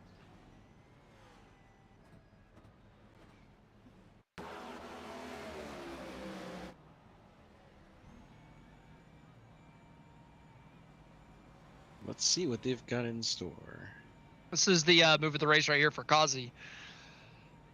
He was coming out to take his 4 tires. Caution flag came out. He said, nope, I'm not going to pit. That kept him on the lead lap to where he can come down with everybody else here in a moment. So, good break for Causey. Could have been a whole heck of a lot worse. that Sanchez move. I think he's just trying to get to pit road. I don't know. That was a weird one. But everybody coming down pit road now. All the race leaders. This is the time. Put on those last or the last set of tires. A lot of guys already did it. They're gonna have to take the wave around, looking at Caitlin Mitchell. So now all those guys, they've got a little bit older tires, and they're starting at the back of the field. So tough break for everybody that already came down pit road. But everybody that decided to wait, well, they've just struck gold. Good metaphor. They did just strike gold. And we're seeing that right now. 136 out of 160. Everybody's kind of coming out, getting set up.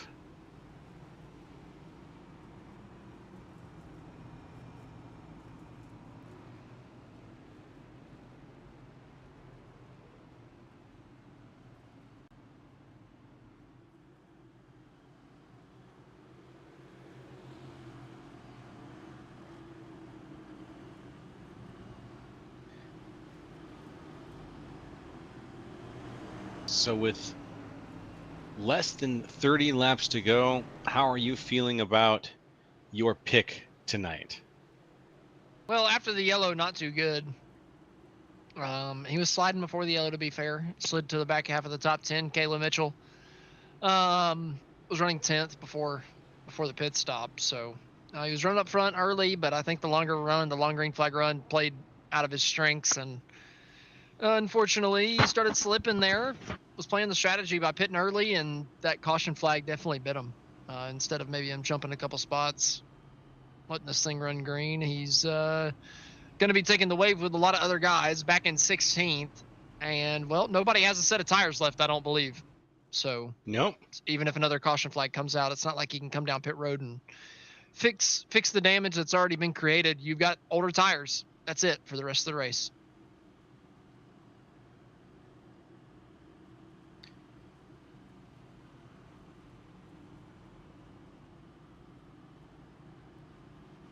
Okay. Everybody's doing a little drive-through right now.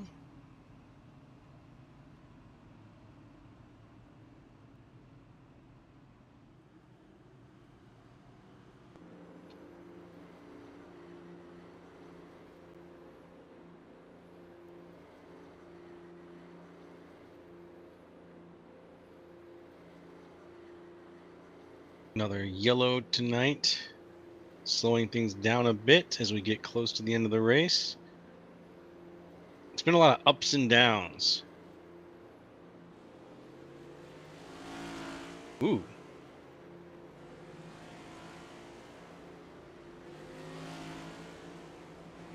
Somebody go through the pace car and it's spooky. Yep. I forgot that we were watching the pace car.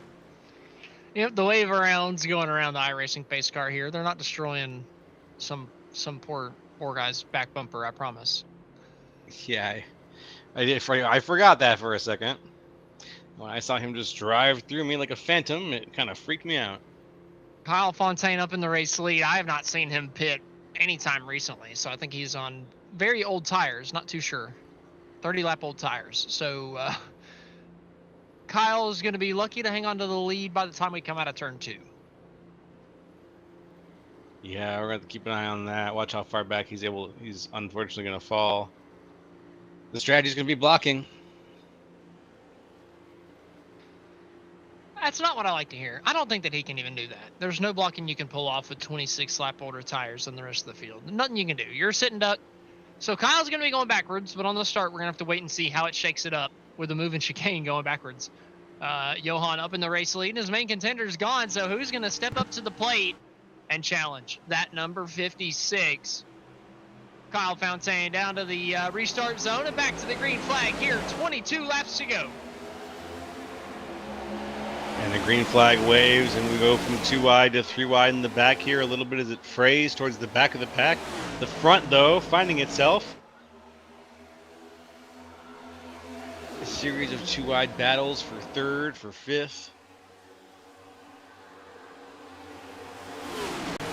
Down into 3 wide for the race lead. Fontaine way up into the outside wall. Johan and Kenny Powell side by side for the race lead.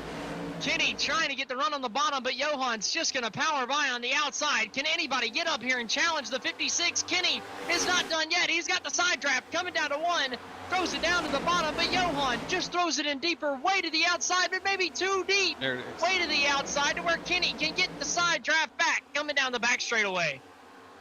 There it is. What a view. That flat angle of all those cars approaching. You see everybody weaving and ducking. Not quite touching. Contact! Johan sideways through turn 4, hangs on to it from the race lead. I thought Johan was wrecking it, but he somehow saves it. Westwood with a big bumper to Johan, just about wrecks it himself. Levine taking evasive actions, losing spots, but somehow Johan comes out of that with the race lead in hand. Him and Kenny Powell, I thought for sure were wrecking out of 4. That is insane. I thought that was going to be a wreck too with the bumping we just saw,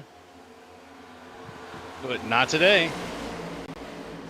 Everybody wants to keep racing. These next gen cars, man, they can handle a lot. The big pushes, they're just speed boosts. Doesn't matter. He was sideways and then coming down the front straightaway, gets a bump from Kyle Westwood, and all of a sudden, nope, you're gonna just take the race lead because physics, I guess. That just worked out for Johan, but everybody else, they've got that draft now on Johan. Kenny's been gaining on him, but the problem for Kenny is Jake Hickson has just been a little bit faster. He's down to the inside now, and they're side by side for second. Powell for second, heating up. Hickson, Powell holding on tight. Out in front, Seminario still has it by a car length.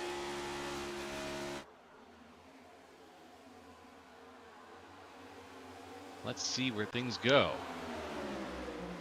Oh, big block coming out of turn 3 further back. Somebody's going to come back across the racetrack from the apron. Somehow they hang it down there. I think it might have been Charles Van Schack. It was a huge moment coming down into turn number 3. I saw a purple car go skatering off down to the inside. Somehow kept it off the racetrack. But up towards the front, Levine now side by side for third. Hickson looks to have a better 1 and 2. Is able to get clear. Can he find the hole in between Powell and Levine? He's able to do it. Justin stuck in 4th. Johan still up in the race lead with 3rd and 4th way up the racetrack. Kyle Westwood down to the inside of Levine for 4th. What a battle. Look at that stretch of 2x2 cars there from 3rd back. Again, just like that pack of 5 we saw for 3rd, there's always been a little knot of racers around the 4th or 5th place position this entire race who have just been trading, pushing each other to new heights. And it's really been a race of the challengers. If that is a phrase that I can make, I'm going to make it. Or a race of challengers. Coming through 3 and 4, Kenny Powell getting up to the back bumper of Johan. Not a big enough run. Levine looked like he had a run on Hickson, but he got to the outside and he might have accidentally given him a bumper, gave him a speed boost because Hickson is now looking to the other outside of Powell. Coming through 1 and 2, Hickson with the run out of the corner, and he's going to fly by on the outside and take second from Powell, and it's just going to be a freight train on the outside as Levine's going to try to follow him through. Think he can make it? Hopefully. He's on the outside. He's riding that train. Let's see if my pick can make it a little bit further up the food chain.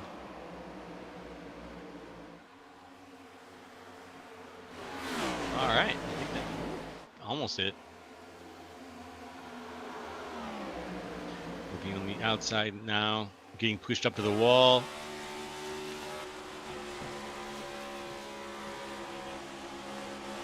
Back down to the inside. He's got room, so he's there.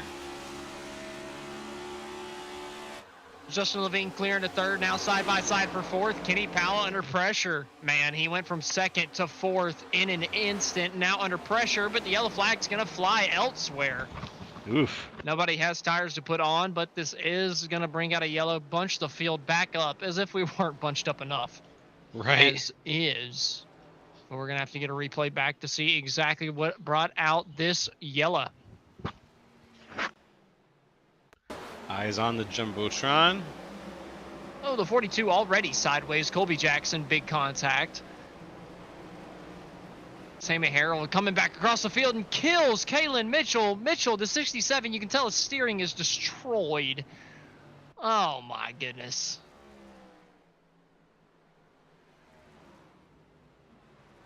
Back to it. Let's see one more time. from a different angle here.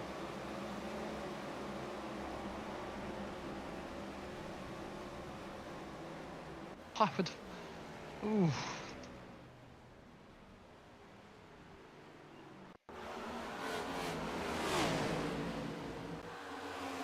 Whew. What a I clip. don't know why the 42 decided to come back down the racetrack. Yeah, that Still was super green exciting. and cut across the entire field. So that's not the best. It's not the best, I gotta say. Didn't and it look brings good. out the yellow. I mean, we were having a good fight up there too, so that's unfortunate.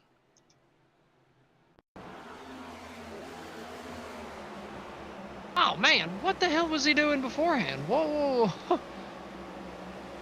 Whoa. Well, Timothy Babcock definitely didn't show him much respect coming out of turn 4.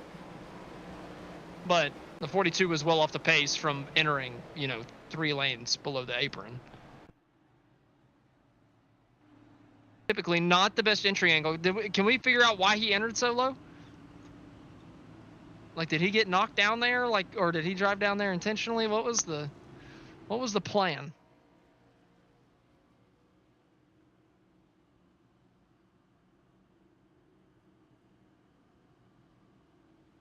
Ten laps to go. It does look like he got hit back there.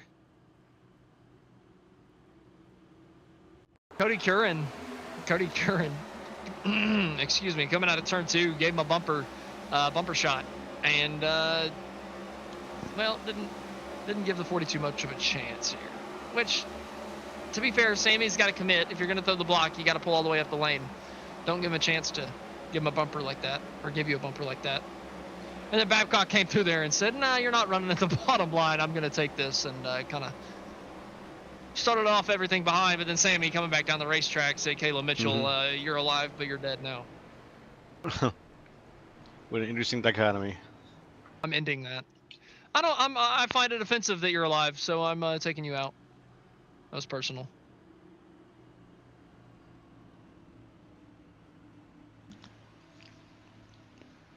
Sure looked personal. 151 out of 160. 9 to go. 10. Because we're on lap 151, so you got to count the one we're on. Ah, you're right. But we're going to go ahead and jump into a look at our schedule for the rest of the week here on Grid Vision. There's still a little bit of racing in the back half of the week that we got to talk about.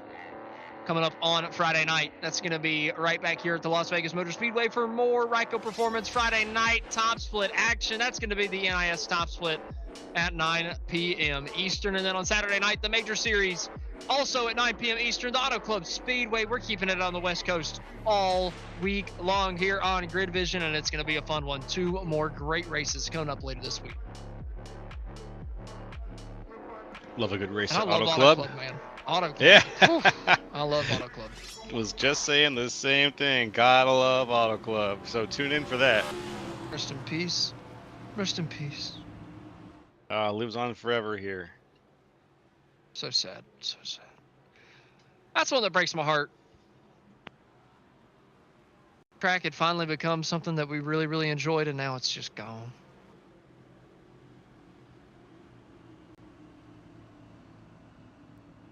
Well,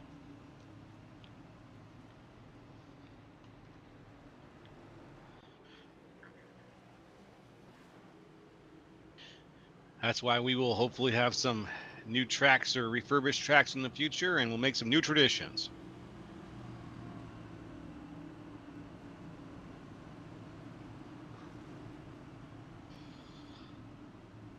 Well, we're going to have 8 laps to go whenever we take the restart here. Johan Seminario, your race leader. Jake Hickson in second. Justin Levine with a topsy-turvy day has found himself in third at the end of this with a chance to win it. Kyle Westwood in fourth. Kenny Powell rounds out the top 5. Seminario qualified first, is first. It has been an interesting mission for him so far, though. He's gone from first to falling back down to 5th-ish, 6th-ish, and then back up to first, and then falling back down. I think, though, that first is where he feels like he belongs, and he's fighting to stay there this time. And then the next person in line, we got to talk about this. Jake Hickson, 42nd is where he started. I think he might be the hardest charger I've ever seen in a race. He's done a hell of a job so far, being able to get up the field. But 8 laps to go. Johan Seminario back to the gas. We're back to the green flag here at Las Vegas. Johan leading us down to turn number 1, completely clear of the rest of the field. Levine on the bottom side, able to get a better restart than Jake here, and able to clear into the second place spot. A lot of racing further back, some contact, everybody able to keep it clean, and we're able to stay green. Coming to 7 laps to go.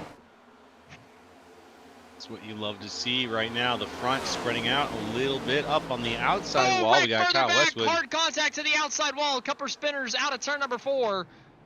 One was slow on the inside. Timothy Babcock involved down on the very bottom. But a couple of guys not making it out of turn 4. Let's have a look. At the back of the field, I feel like this is mostly lappers. Oh! Oof. There's a bigger impact than I expected.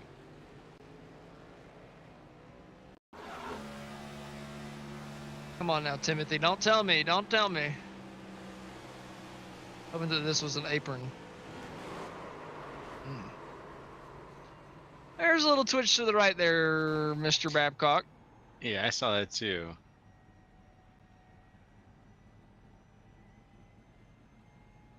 I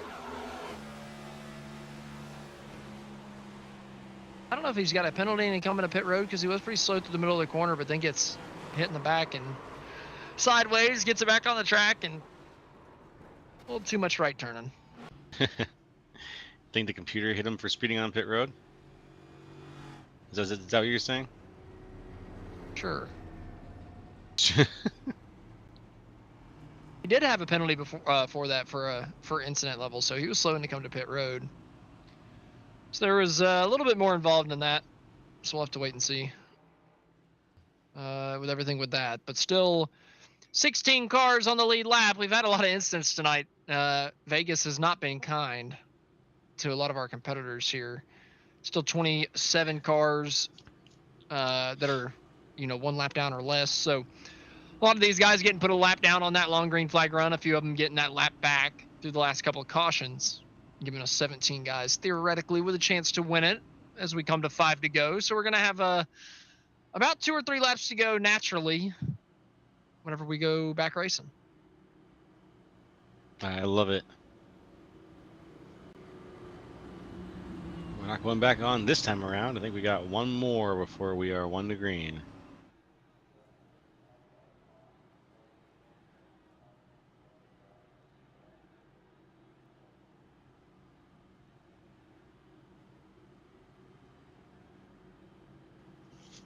We don't do green-white checkers in this league, I don't think, right? I think we do. We do? Okay. I will double-check that myself later on. Sure, we have 3. I'm pretty confident. Okay, very good. So I have a feeling this might go there.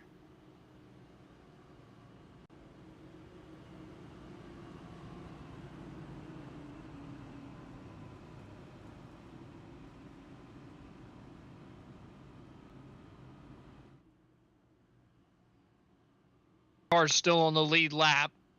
Johan Seminari up in the lead. Justin Levine in second. Jake Hickson, your top 3. Thomas Sherman, Kyle Westwood round out the top 5. Kenny Powell is going to be lined up 6 on this restart with Dakota Jorgensen in 7th. Kevin Zosiak in 8th place with Joseph Kazi in 9th. Scott Schroeder rounds out the top 10.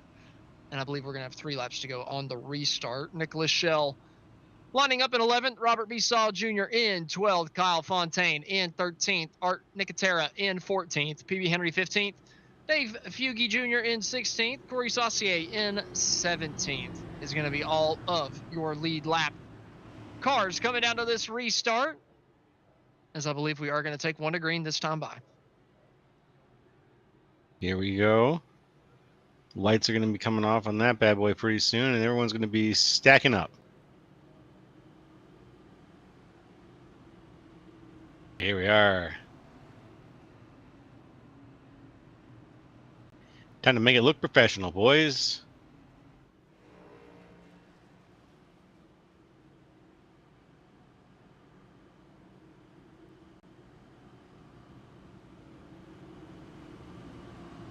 I think everybody's anxious to get their foot down and get across that finish line here.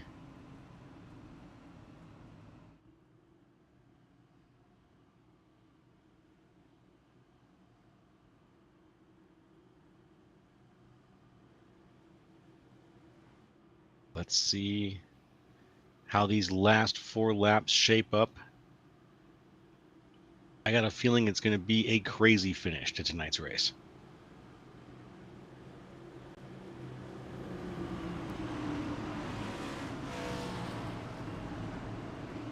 Coming to 3 laps to go. Are we going to have to use the green-white checkers here tonight? We are about to find out. Johan Seminario, Justin Levine up in first and second as we come down to the restart. iRacing pace car getting ready to pull off. And down to pit road it comes. The driver, the number 56, has fought himself to the race lead time and time again tonight, and here on the restart he's going to jump out easily clear of Levine as we hit the start finish line. 3 laps to go, side by side for second. More help on the top, but shorter distance on the bottom. Looking good down the bottom, 2 wide now. That's the grid vision car, Justin Levine with Seminario, or with Jake Hickson, excuse me. Hickson and Levine side by side. Levine taking it a little bit further, but Hickson still has less track to cross, and he catches up pretty quickly. The side draft working in his benefit. Levine able to get clear. Can he get a little bit of a push up to Seminario now? 2 laps to go. Does he have enough time to reel in that 0.3 of a second gap and give a challenge to his teammate, or are they going to wreck behind and make this another restart?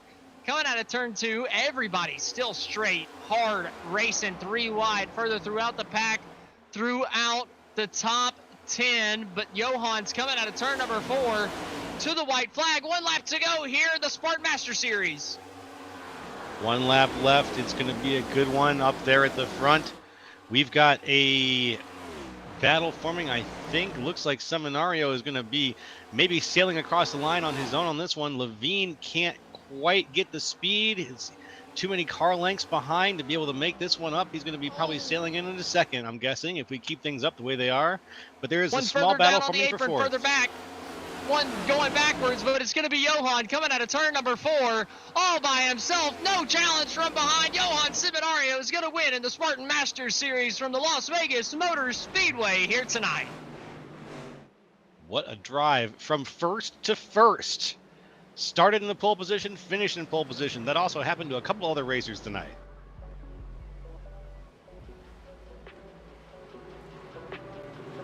Great driving. Johan getting some celebratory bumps from his teammate Justin Levine here. They wrap up a 1-2 here for 1 sim tonight. Jake Hickson rounds out the podium from Las Vegas, and we're going to get those interviews coming at you live here in just a couple seconds. The interviews of the top 3, that is, as Johan Seminario starts his burnouts. Doing the celebrations here, and we're going to get a full race rundown in just a moment.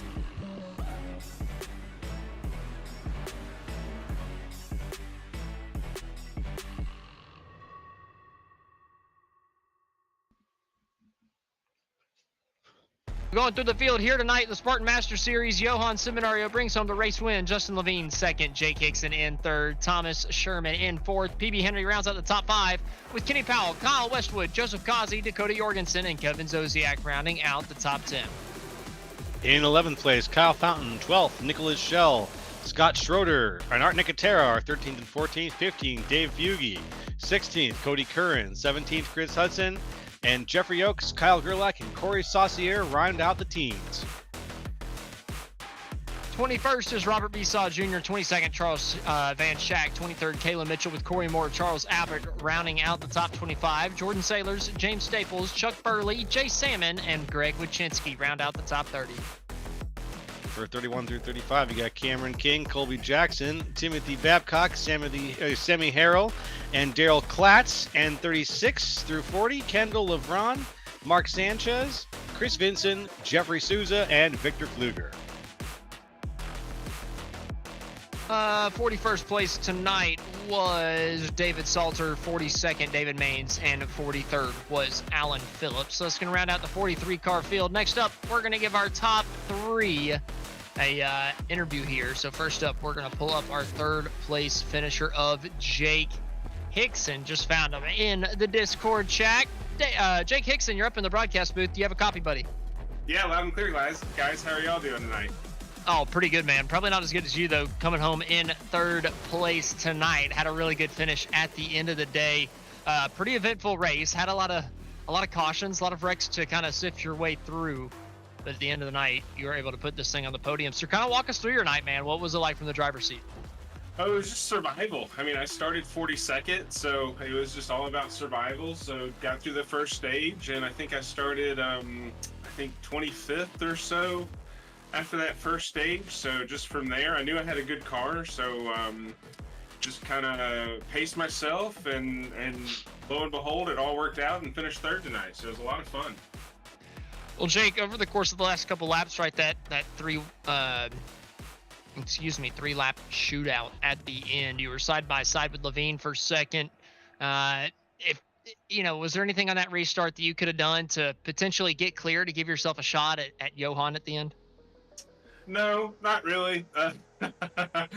Top is king here, and I'm pretty sure they're teammates, Justin and Johan there. So he was going to give him the draft down the straightaway, so I didn't really have anybody behind me to push. I'm racing out here by myself, so I was just happy to come home third, and that's what I wanted to do. So I was going to give it a shot if I could, but I knew I didn't have any help there, so it was all just I was going to have some luck on my side, and just didn't have it tonight. But I'll take third any day. Well, Jake, who do you have to thank here at the end of this good run? I got to thank my teammates for all the help they did with the set and everything like that. I'd like to thank you guys for putting on a great show as well. And I'd like to thank my wife and all my friends and family for watching. So thank you guys so much. Well, Jake, thank you. Thank you for the kind words. We appreciate it. And congratulations once again on the great run here tonight. Thank you so much. I hope y'all have a great night. Alrighty, thank you, Jake. That was your third place finisher, Jake Hickson. Hope he has a good night as well. I'm sure he is, with the good points that he is going to be bringing home tonight from the race from Las Vegas. But Joe, now we're going to be pulling up the second place finisher, who you get to interview.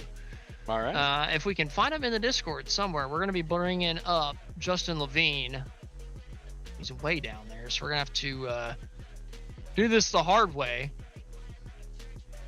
We are going to pull up. We are going to get Justin Levine in here at some point.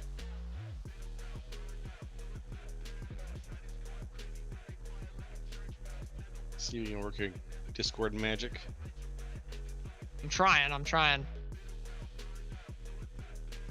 think somebody else did it for me. Darby has gotten Justin Levine in the broadcast booth. So finally, our second place finisher standing side by side with Joe LaCastro. Justin, can you hear us tonight? Yes, I can.